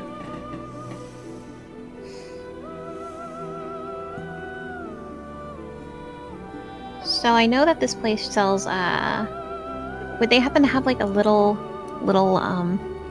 clothes for a little girl? Yeah, they could. Okay, so clothes for a little girl. We probably should get her at least some sort of armor, right? Just some sort of protection. Yeah. Can she I'm wear gonna it? I'm gonna look for some like halfling leather armor or something. Yeah, just something to at least cover her in case something happens. Or a cloak. Is there Yeah, probably definitely one with a hood. Yeah, currently Isabella doesn't have her like scarf on. She gave it to Chrissy to hide her face and head, like a mini hood. And whenever we have the first opportunity, we're probably going to need to take care of her. What about? Do you happen to have any like fruit leathers? Maybe some peanuts. I've got some peanuts. How many pounds you wanting? How much is it? Okay, let's see. Trade goods. I'd say for a pound of peanuts, it'll be 1 copper piece. That's fine. 1 copper piece is fine. You make it like 5 pounds of peanuts, because fuck it. I mean, sure, we can. Peanuts are nutritious. And they last. I do And like they last. nuts. That is good. I do like peanuts. I can probably. You can cover have the it. other ones. I point them in trash. I don't know what you mean. I'm sure you don't. No, I really don't. What do you mean? I'll tell you when you're older. I'll find some halfling leather armor that fits the girl and a cloak. I know leather armor is 10 gold pieces. I don't know how much a cloak is. I don't think that's in the book. Hold on. That would be, I believe, traveling clothes would count for that. Okay. So, I kind of want to bend down toward Chrissy and ask quietly, darling, is there any weapons that you would say that you've handled before? Anything at all, or anything that interests you at all? Oh, we weren't allowed to use anything like that, so no. Alright. Well, I do have a dagger you could borrow if you would like it. If you're interested in shooting from a distance, I also have a short bow. I don't really like any of those. fighting. Hurting other people is wrong.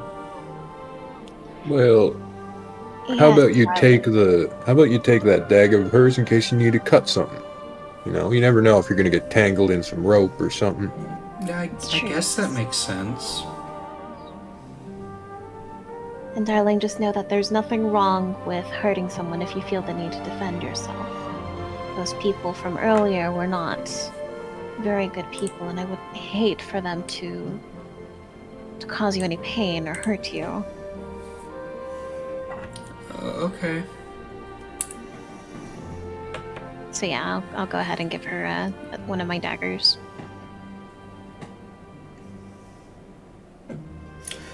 So for traveler's clothes, that's 2 gold. Yeah. Which would So include that's a hood. 12, Or a cloak with a hood. 12 gold for that one then. So she is all cloaked out. She has some armor in case, you know, somebody shoots her, I guess. I don't know.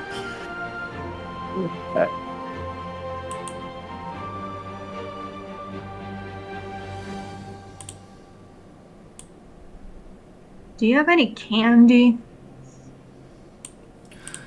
What do you think this is? A candy store? The only thing I got that's close enough to that would be alcohol. It's the only thing with sugar in it. I'll take some of that. Put my flask in front of him. Alright.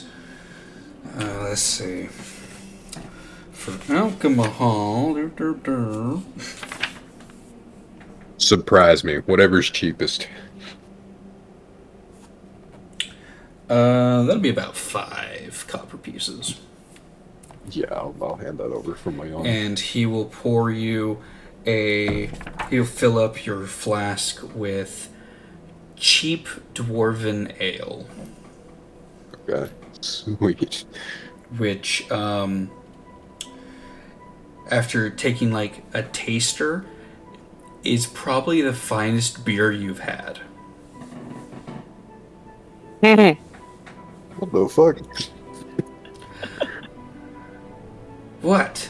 You said you wanted something cheap, and you wanted something cheap. I gave you the cheapest shit I've got. Why is your cheapest shit better than the most expensive shit that we got in all the other places? What the fuck? What are you talking about? This is dwarven standard.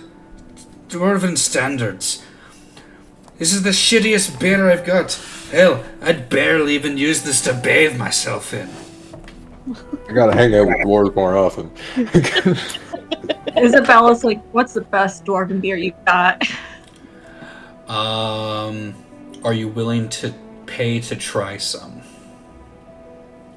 Absolutely. Alright.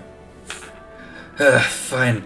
But if any of you rat me out to any of the feds, I will personally dig my way out of prison and install in each of your rectums an explosive device that will trigger every time you think.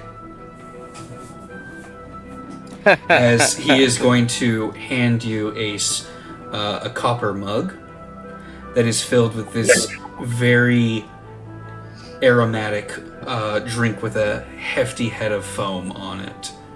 And taking a sip, this wouldn't really count as beer. It's got too much alcohol content and it is smooth. This stuff is absolutely divine. And then the alcohol hits, and holy fuck, you are fairly sloshed at this point.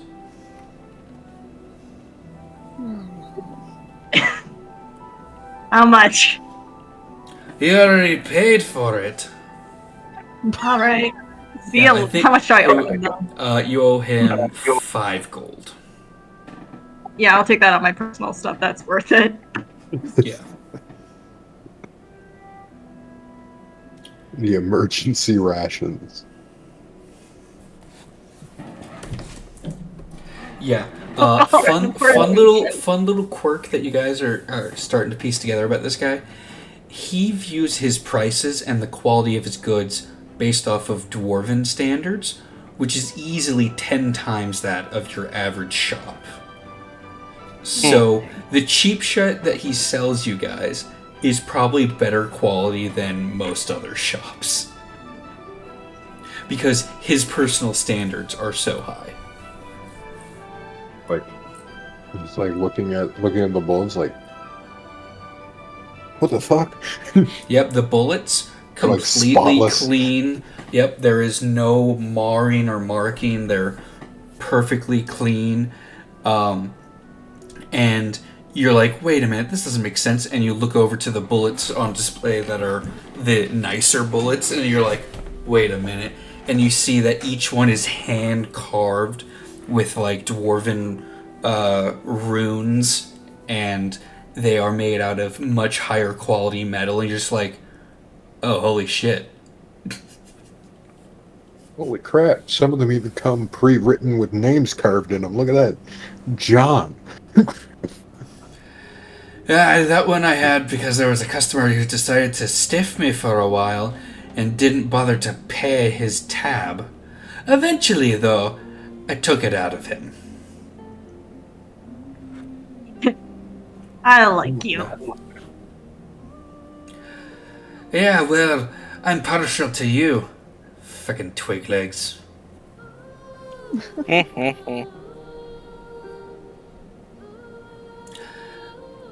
Now, is there anything else that you need before I decide to kick y'all out for loitering for too long? Yeah.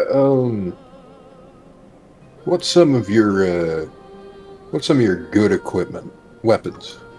That is. Oh, do you want some of the good stuff? Well, follow me over here. As he hops off his chair, and you guys get his actual height, he is a solid 3 feet tall. However, he's about as wide as he is tall. And there is maybe like 3% body fat on him. He opens up a cabinet, and inside are some absolutely jaw-droppingly beautiful weapons and equipment. These are masterwork items. They have functions similar to that of like magic items, where it's like a +1 battle axe, but it doesn't deal magical damage. It just does an extra +1 to attacks and damage rolls. So, I've got these ones over here that are personally crafted by myself, and ones that I've brought over from Oceania. And then I got these ones over here. These are made out of mithril. They're a bit lighter. You can swing them for longer. And over here, I've got my favorite, adamantine. Don't even try to like lift an adamantine weapon. I just look at them. What's the prices on each of these? Easily 4 digits. I see. Okay. Well, I'll have to come back another time. Addy, you could if you want to, but since you seem to be one of them fancy gunslinging types, maybe I can interest you in some specialized ammunition. Oh, you're speaking my language. Okay, hold on, everybody. I gotta see this. As he puts a small wooden box for you and opens it up, as there are 5 black-tipped bullets. These here, he's like in the candy shop right now. these here are armor-penetrating adamantine bullets.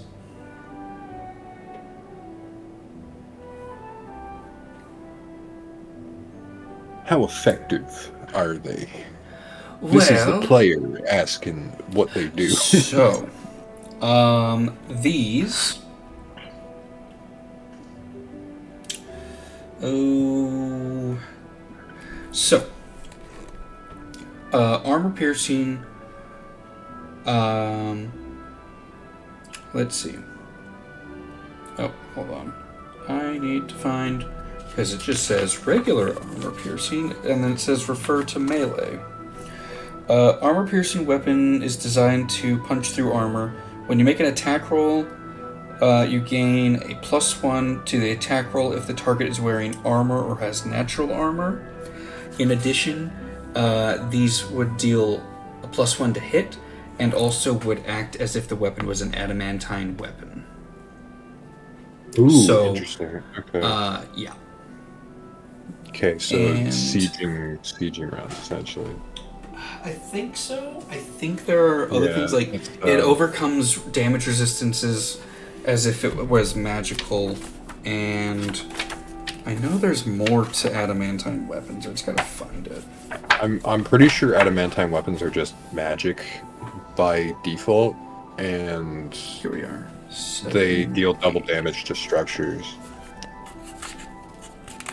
Yeah, I've got it right here. Adamantine weapons. Yeah, whenever it hits an object, it's a critical hit and used for overcoming resistances. So yeah, these ones, due to them being adamantine armor-piercing bullets, if a target is wearing armor and you shoot it at them, it's the equivalent of them not wearing that armor. Okay, so I'm buying these, right, guys? Like these are. If we can afford them, yeah. Yeah. How much are these bullets? For these 5, you're looking at.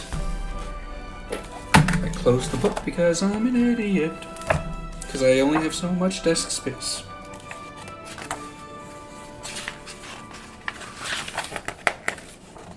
Here we are.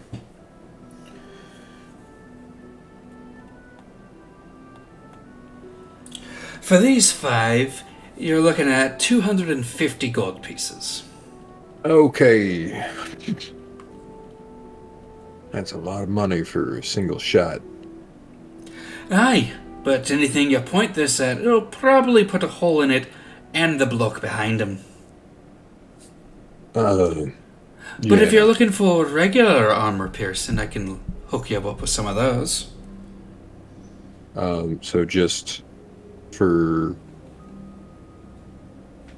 mechanical. So our normal armor piercing, like drop all the magical and normal armor piercing. And they just... Normal armor piercing. If the target is wearing armor, you get a +1 to attack. Nah, I think I'm good with what I got. I have a few. He's lying. Yeah, I have a few, you know. I still have an amount. You know any, like, crazy alchemists nearby that we can hit up on our way through? I know a few. What are you specifically looking for? Some people who make some real deranged shit and probably won't remember what we look like. The dwarf just So waves pretty much a any hand known. at the collection that he's showing you. You're gonna have to be a little more specific. Since he is an alchemist. Oh, he's an alchemist? I didn't know that. Okay. Yeah, you I need to probably be an wouldn't have alchemist asked. in order. You have to have at least a base understanding of alchemy to make bullets. Okay. I'm looking for people who like might brew potions or make similar bullets, but with different. You're looking for an herbalist. Yeah, sure. Well, if That- you're that, looking for yeah. something like that, then you might want to look for them disgusting knife eaters. I hear there's one down the street a little bit. The place smells like absolute shit. Okay, so it smells good. No, I said shite. It smells like Okay. shite, like plants and dirt and gross things like that. Oh, yeah. Last time I ate a plant was never. Anyway, Right. thanks for your. If thanks the for your help. creators wanted us to eat anything that wasn't made out of meat or bone or alcohol, he would have made it that way. You know, most alcohol is made out of plants, right? You better either shut your fucking hole or get out of my shop if you're gonna talk like that. All right, sweet. I'll see you. I'm walking up. I don't know if anyone else is still shopping. So Good Madrash try, good during try. this, Madrash during this has been like gathering things, with Chrissy around the shop, just like, oh, do you want this? Oh, how's this look? And I have a list of stuff, including some luxury items. Alright. So, total of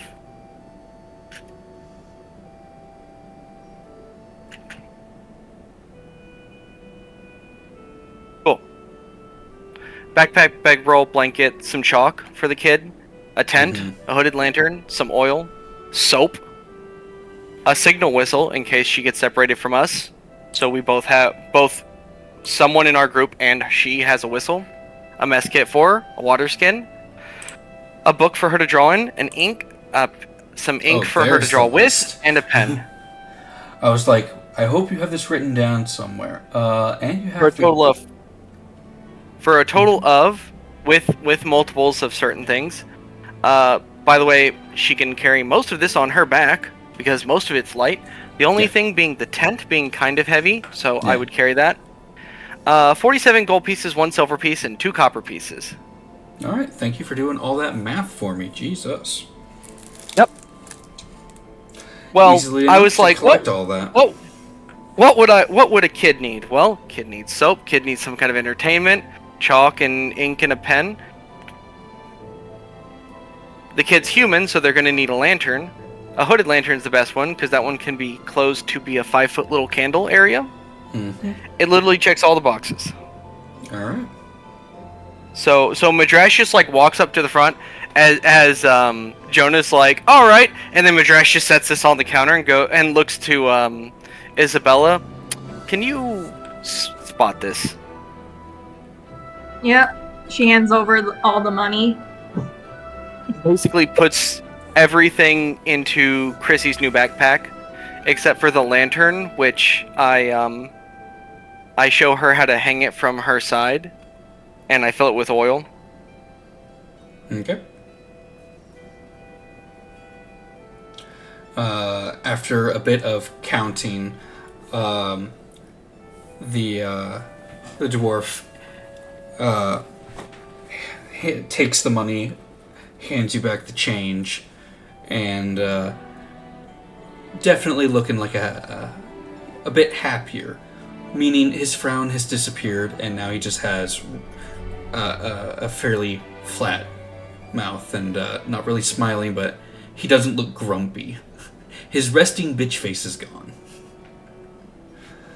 He has transitioned from resting angry face to resting bitch face. Yeah. Yeah. I also put the change for 48 gold, so that you don't have to worry about that, Hikari. Yeah. Okay. Yeah, Isabella, before she leaves, is like, by the way, what's your real name, considering our friend over here just called you Whiskers?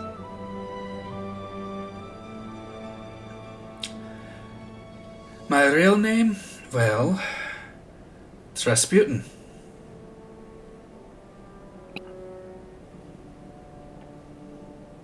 Oh, that's fairly easy to remember. Thank you. Hey, what did you think it was? Glitterhammer, Dwarven fucker? No, honestly, I thought it might be Oregon or something. Have a good day, Rasputin. Hey. And as she's leaving, she's humming that song to her, the Rah Rah Rasputin song to herself. God damn it.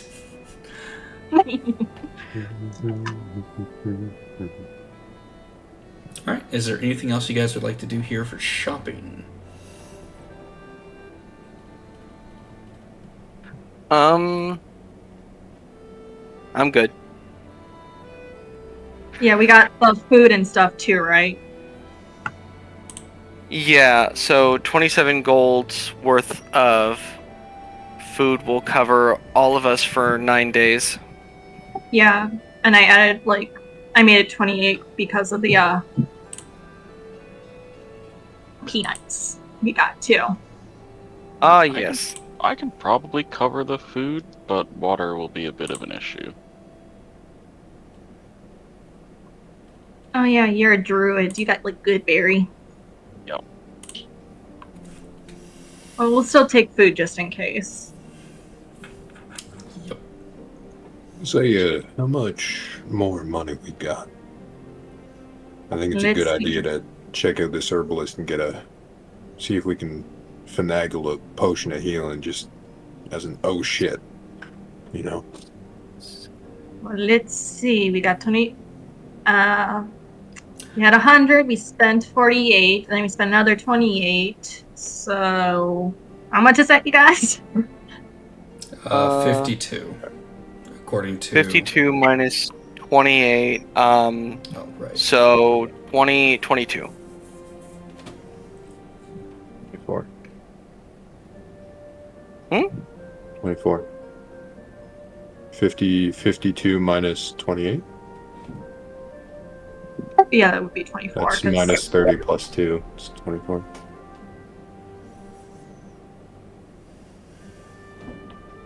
There's something wrong there because 25 minus 50 is 25. So it can't. So the difference between 5 and 8 is 3. So it was 28. Yes. And we had 52 after the 48. So you minus. Oh yes. Minus I'm sorry. 30 I forgot the add 52. 2. I was just working from 50. Yeah. Here we go. We got 24 gold left, you guys. Okay, you little shit. That's a swear. That's a swear. Yeah. And it's a cute little cat who now understands that he needs to chill the fuck out. Oh, I thought that was in game. I'll say that. John, all right, you little shit. Let's That's go. a swear. All No, right. that was directed at Mao, not. Yeah.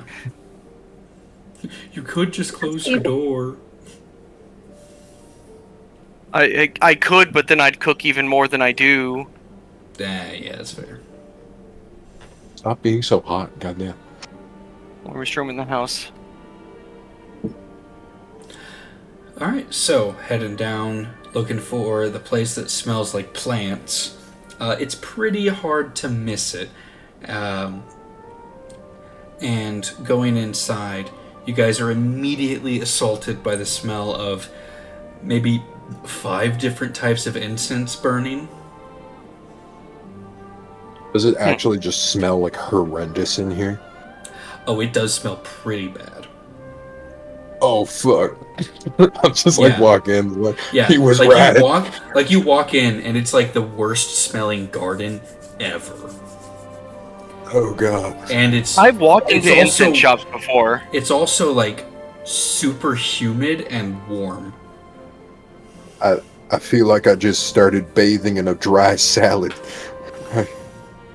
I think you owe Rasputin an apology. I think I do. I feel bad now. I should never have told him that beer was made from plants. Sitting behind the counter, there is a fairly interesting looking fellow.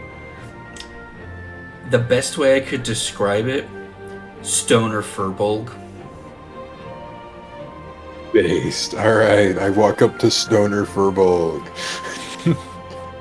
Isabel's completely surprised. She was expecting an elf. Oh, hello, everyone. Hey, How can I help you? yeah, so I was thinking of maybe looking at, maybe a potion of healing, or if you have any, other potions, or, Oh, I got know, plenty of potions. I got potions for healing. I got potions for acne. I've got potions for potions. right, Potions. let's start with the healing one. Let's do I it. got, if you got toe fungus, I got a thing for that.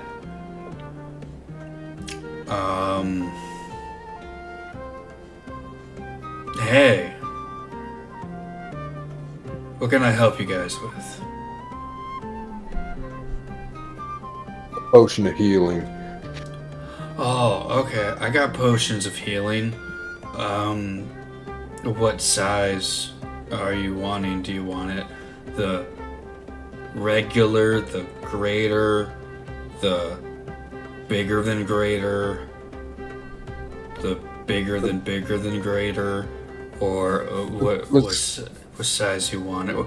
I even have little shot ones. They're like really small. They're really good for parties. We'll go with the regular one. All Hey, right, those. What's the regular and the shots? Show us those. The regulars, he pulls up a case of, like a vial case, and there's small vials of healing potions, and then the shot ones, they're literally half that size.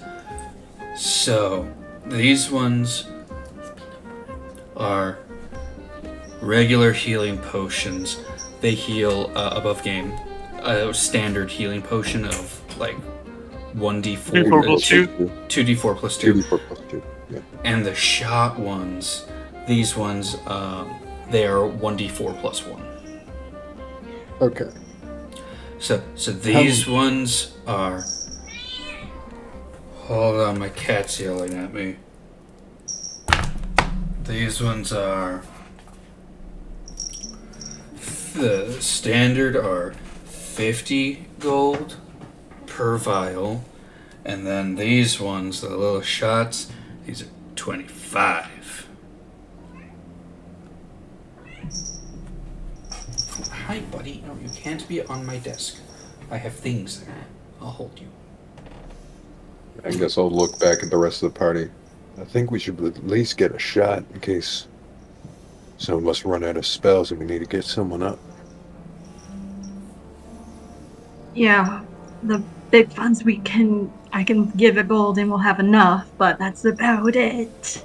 I have 18 gold pieces. So. Hey, I spent 5 on the shot. I spent 5 on that good beer. I'll put in 15 of mine so I have a few coins in my pocket. And want to take 10 from the from the funds that Bucky gave us. That works.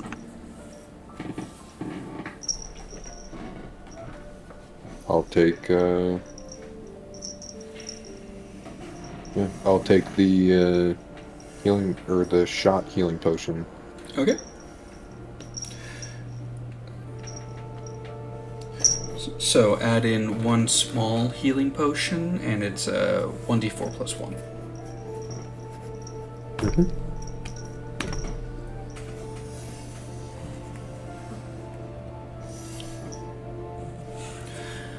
Now, is there anything else I can get for you, people? You got any special bullets? Nah, man. That stuff's violent. I don't deal in violent stuff. Got anything violently chill? Oh yeah, I got some of that. Wait. Are you a cop? Do I look like a cop? Yeah, you do. Oh wait. If he was a not. cop, you'd have to say he's a cop, right? No, man, that's not a law. That's stupid stuff made up. Is it? It is. It is, but okay. No. Who knows that? I'm talking to the fucking stoner Fairbolg. Shut up, autism god. No, that's how it. Yeah. Okay. Behave or I escort you. Stupid cat. I'm not a cop. But if you don't want to tell me, hey, you know, that's on you. Well, I got a fresh supply of aether salts. You will see things with this. Aether salts. Much as that? Exactly. It's 15 gold pieces. I'll get you 1 dose. I think I'm good for now. What's it do? Oh, it opens your mind and lets you see the world around you for what it really is. Oh, does it do Above game, it gives you the poisoned condition for and son of a cat off. He just laid down on my keyboard and just fucked everything up. All right, checking everything. Okay. It gives you true sight for a minute and the poisoned condition for about an hour. Actually really strong. Hold on, wait. Actually very useful. You give free samples, don't you? If I gave free samples, I'd be giving them to me. Oh wait, I did. I don't think we have the budget for that. You can always come by later for that. Yeah. Interesting. It's okay, Jonah. I heard that someone down the tavern was kind of giving the same thing for a cheaper price. Yeah, I don't need it right now. We don't need that. That's fine. Oh fuck. Oops, shit. Fuck. Ass. Tits. This is out of character. Yeah, no problem. Fuck, I'm having similar issues because this cat does not want to behave. Well, we could just do a 5-minute break if that Ow. helps everybody. Yeah, No, I'm gonna need a break. Okay, Yeah, okay. that's fine. I know what Isabel's gonna do before we leave the store.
Oh, mine was when I was like, Okay. hey, oh my god. I am back and unmuted. I'm back. I'm down. Everybody, stream can hear you guys, but we are still on BRB until everyone's back. Oh, thank God, Okay. stream didn't hear anything we were talking about. Good. Not until like 5 seconds ago. Still very good. Yep. You do not want to know what we were talking about. Neat. It involved fan fiction. That's all you need to know. Less neat. More concerning. I can send you some. Yeah, sure.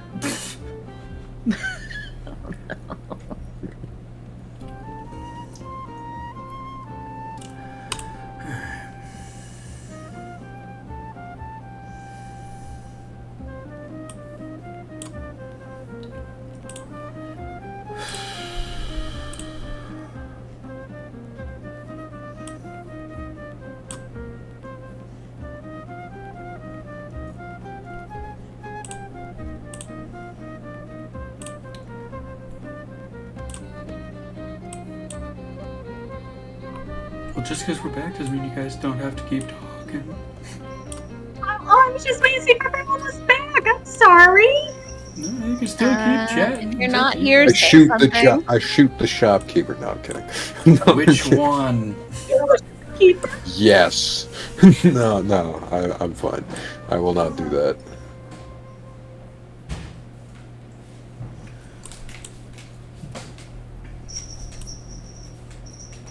Either way, I will probably just peace out. I think we just go into the underground now, right? We just disappear. Before we do that and leave the shop, Isabella hides a rubber duck in one of the plants. Oh my god. That way, when he goes to pick at it, the duck is staring him in the eyes. Damn, Alright, you're gonna give give him a me- bad trip, dude.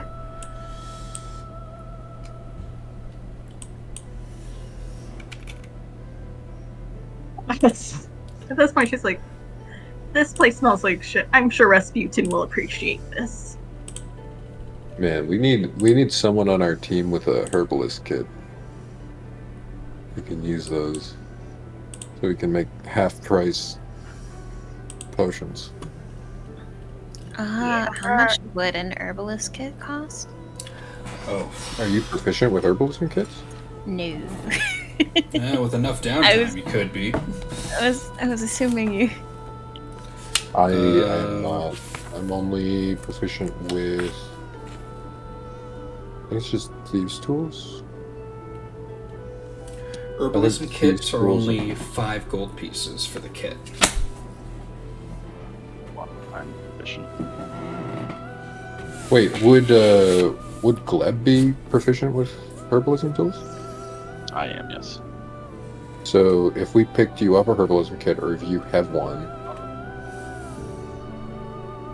we could, instead of buying the shot, buy half its Ingredients. cost in ingredients, and then you could make it over the course of an hour. Certainly Yeah. try. I don't know if it's over an hour. I feel like that would be like during like part of a long rest or something. Crafting is a weird and unnecessarily complex system in 5e. Yeah, Yeah. crafting does not exist, so I'm just going to look up real fucking quick. The herbalism You- kit. Well, Xanathar's has a crafting thing. I don't. It does, but it's also kind of weird. Yeah, from what I see, usually is either you have to spend an hour and the gold to create it, or you just do it over a long rest. Yeah. Okay. So that's It's like the two rulings. Yeah. But for the in Xanthar's crafting materials, consumables require half the material components.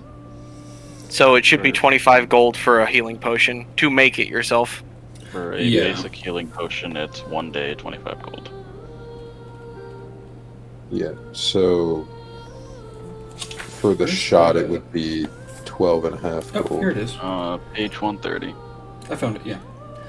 Yeah, so you'd be able to, for half of that, so 25 and half is 12 gold, 5 silver. 12 gold. We'll just round it to 12 gold. And I'd say part of a long rest, you can make a small healing potion. Okay, so in that case, we can add the 10 gold back to the money Bucky gave, and then I'll just take the 12 out then for mine. Okay. I'm gonna move us away from BRB since it seems like we're back to gaming. Oh, excuse me. Alright, I'll buy the stuff and I'll hand it to Gleb, I guess.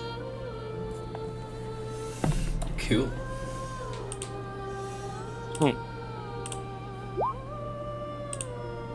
How do I delete shit? Oh, there we go. Yeah, so Gleb now has herbs for a small healing potion then. Nice.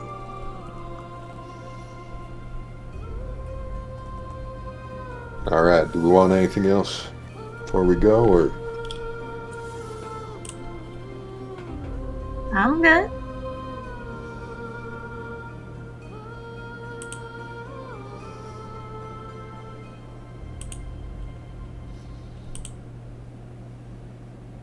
Anything at all, guys? I mean, Isabel said she's good, so I'm good. Do we Yeah. also want to invest in a healing kit? yeah, we could do that. Do you... I mean, I'm assuming they sell healing kits here, right? Probably a healer's kit would be here, yeah. Okay. I'll use 5 of my personal currency to buy that. Okay.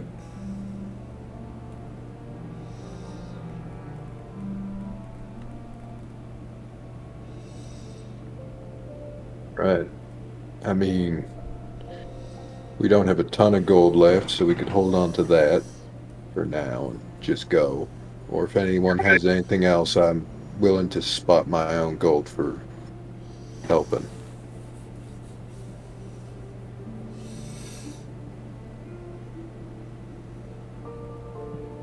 I mean, I'm gonna gain. Isabel will be like, I think we should get a little bit of candy because she's remembering the deal we made with Chrissy earlier.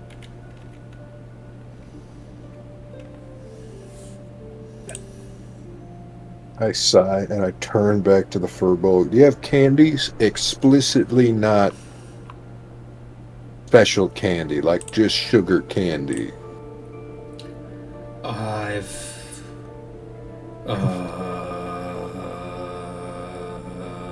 This goes on for a bit.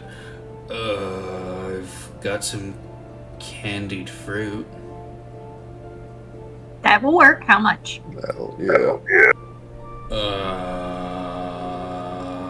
Like 3 silver. Yeah. Hey, I'll put down, I actually have 9 silver on me, so I'll put down 9 silver and I get 3 like servings essentially of candied fruit, I guess. There, the snack pile is created, and I'll like put it away, and I'll like give a piece to the girl.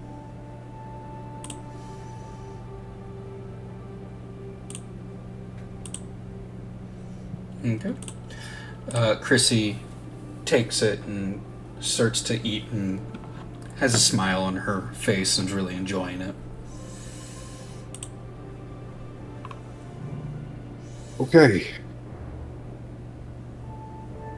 We're good? We're good. Let's go and disappear.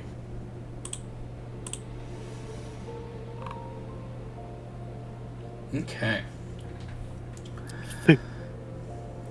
So, making your guys' way through the city, weaving Making my between way downtown.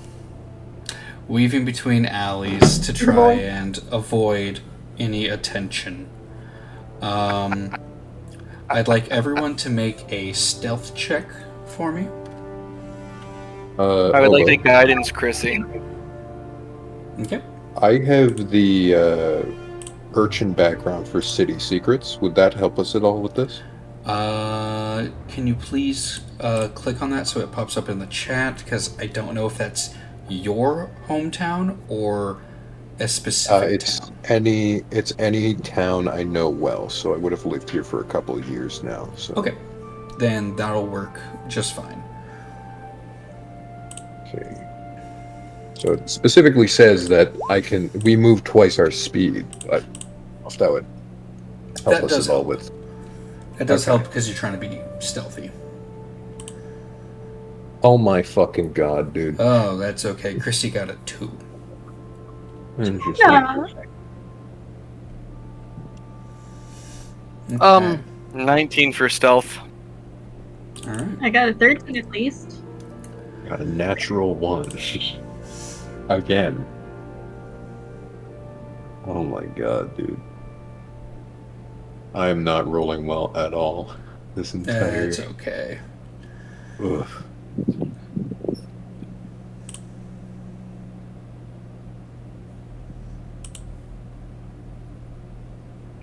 Okay.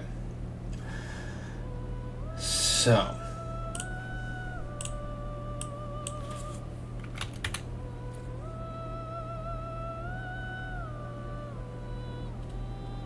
Oh, I am having trouble.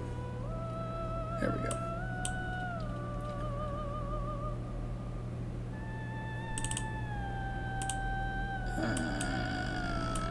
Son of a bitch. Why am I having so much trouble? Because it hates us. Roll 20 is lagging a bit right now. It's not happy with me. There we go. Son of a bitch. Indeed, much son of a bitch.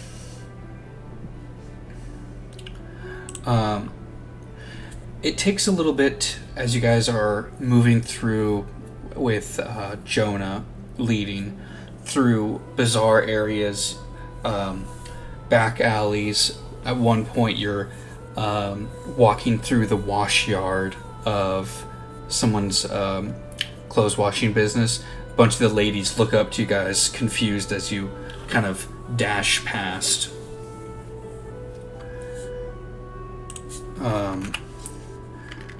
And you guys get to a point where there's a fairly open section of ground that you guys would have to cover in order to get to one of the mine entrances to the reef. And as you guys begin to run to close the gap, you guys are hit with 3 spotlights as a few patrol ships start to close on your location. The girl is disguised, right? We hit her with that disguise kit to like dye her hair and stuff. Yeah. Yeah. Well, they currently see a group of 6 people running in this open area. And usually these entrances are not exactly guarded all the time. Like, they have some people checking them every now and then, but right now things are a bit on alert. But you guys do manage to get underground and start running through the maze network of tunnels and escaping from your pursuers.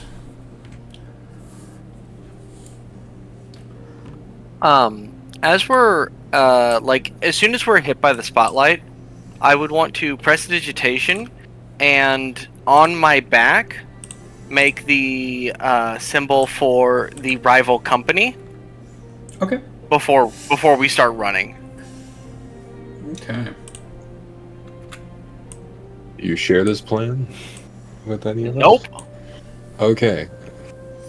just just before we start running, I just like cast a spell real fast, and then as we're running, if you look at my back, you just see not the Mandala Corporation, but the Stoneworks. Stonecraft. Yeah. Stonecraft. You see the Stonecraft logo just big as hell on my back, and I'm a big boy, so it's visible.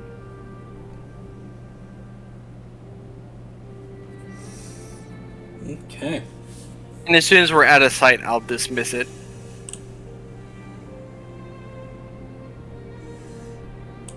Okay. So, you guys start to dive down beneath the Undercity into the Violet Reef. You guys are used to the dark colors of the Undercity, the neon lights that illuminate the streets. But down here, there's none of that. The caves seem to eat any light source that is down here.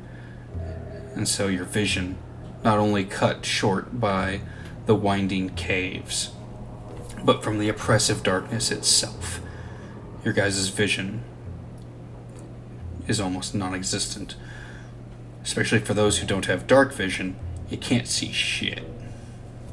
That's me. And me! I'll light a candle, I guess. Okay. Do I have any? Yeah, I got a tinderbox and a torch. I'll light a torch. Okay. Then I won't light a candle if we have a torch. I have the light spell if we want to just kind of grab something like a rock or like rubble or on the side, and you can just open and close your hand depending on how dim or light you want it to be. I point to the hooded lantern on Chrissy's side. You could just target the wick. Here, I'll take out my gun and I'll like pop out the chamber and I'll have you cast light on the tip of the bullet, so it turns my gun into a flashlight. That's horrifying.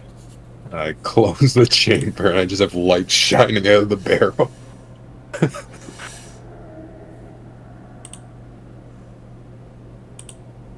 It is absolutely terrifying. And if I fire, it's a tracer round. Okay. I need to set up some stuff on my desk. Alright. So. This is where things are going to be interesting. Who would like to navigate? Is that a survival check? Yes. Before we choose, is there anything that would be used to oh wait, I have a magic compass.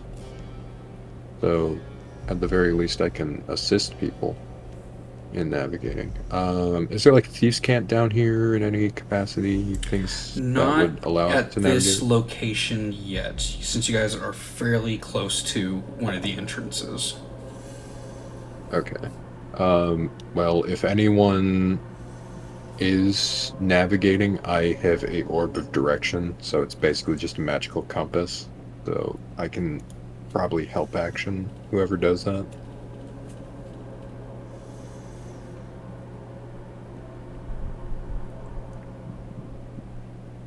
So I think anyone with dark vision should be helping navigate, because I can't see where shit, even with the lights, that well.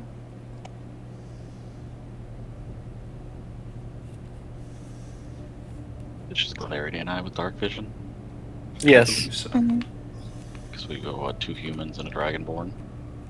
Correct. Mm-hmm. I mean, we do have the light spell active and a torch, I believe, right? Yeah. So we can all see. It's just Yeah, you guys can see. It's just who's taking the lead in navigating. Who has the best survival? I have a +3. Is nobody proficient in it? I'm not. Nope. I am not, no. I have a +2. So. Well, it's looking like it's me then. Yeah. I was like, I have a +2 in it, but I have a 4, but I am not proficient, so, you know. Better than me. Can I help action him with my compass? Or Yes. Alright. So you have advantage then. Sweet. Let me just look at this real quick. Okay. You're giving me advantage. Cool. Cool. Okay. 20. So,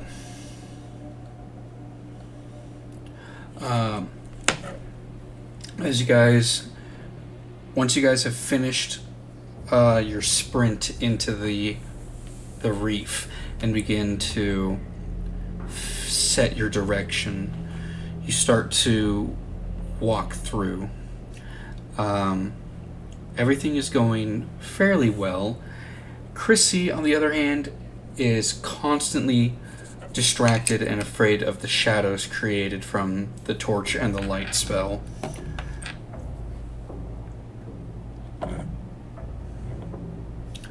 Isabella would offer her hand for Chrissy to hold so she's not as scared.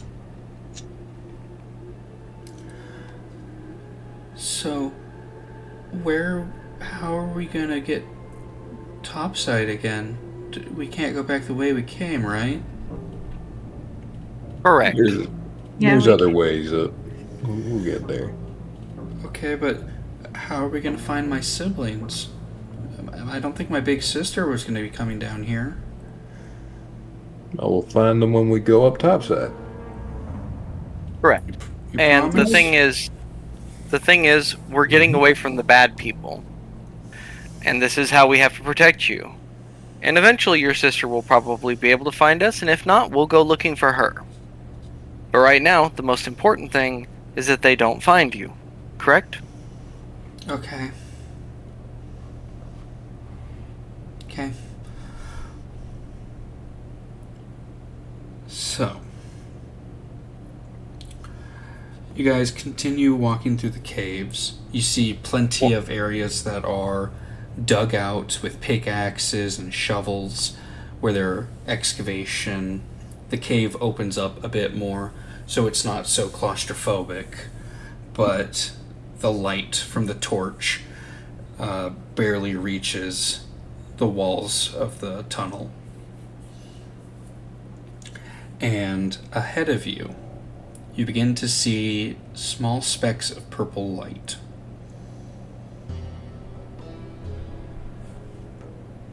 As you continue forward, the light begins to fill the cave.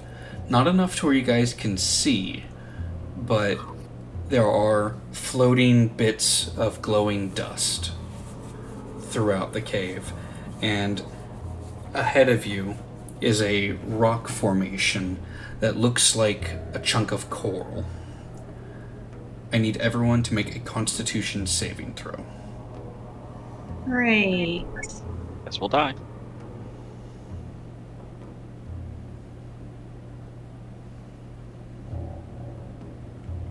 $11. Hell yeah. Oh no. 14. 13. Kill me. Gleb becomes a bear permanently. Okay. The highest is the Dresh. Followed by me. Gleb and Clarity. As you guys are moving through, and the light from this coral is shining on you guys, you guys feel absolutely sick to your stomachs, and your bodies ache as you each gain 1 point of exhaustion. Lovely. As you guys have been exposed to the condensed aether in its raw, natural state, and it is very poisonous. And I need to make this con save for Chrissy. Okay, she got a 14. Oh, thank God. So, prolonged exposure makes it to where the DC increases by 1 point. It starts at 10. Every 10 minutes you guys are exposed to the coral, you have to make another check.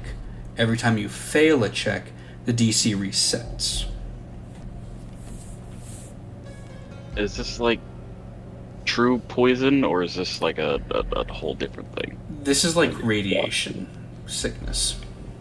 Okay, because I have advantage against being poisoned, but Yeah, this is not poison. okay. So you guys hurry past this section, so that way you don't continue your exposure to it. However, the further deeper you go, the more likely you're going to have to contend with stuff like this.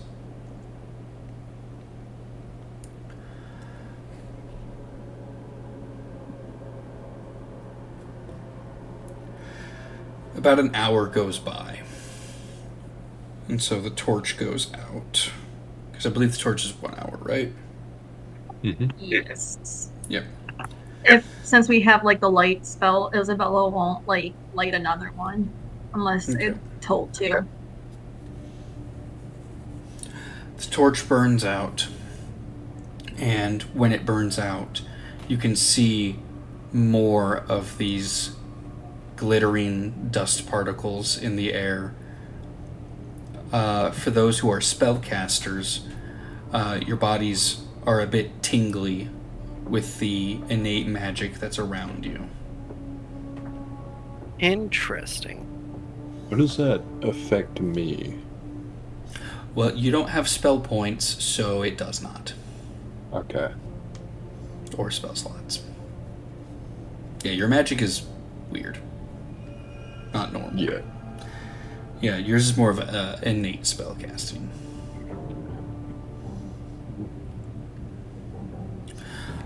But as you guys continue on, the cave begins to open out, and you guys see this massive expanse that is illuminated by glowing fungus, bits of lichen and other bioluminescent things along the ceiling, glowing chunks of the aether coral as the main mine opens up to you. And echoing throughout the halls and tunnels of this cave structure are the sounds of growling monsters, metal upon stone, and cries of those who are dying. And that's where we're going to end tonight's session. But you're actually just gonna cup his hands around his mouth and just scream butts. God damn it. No!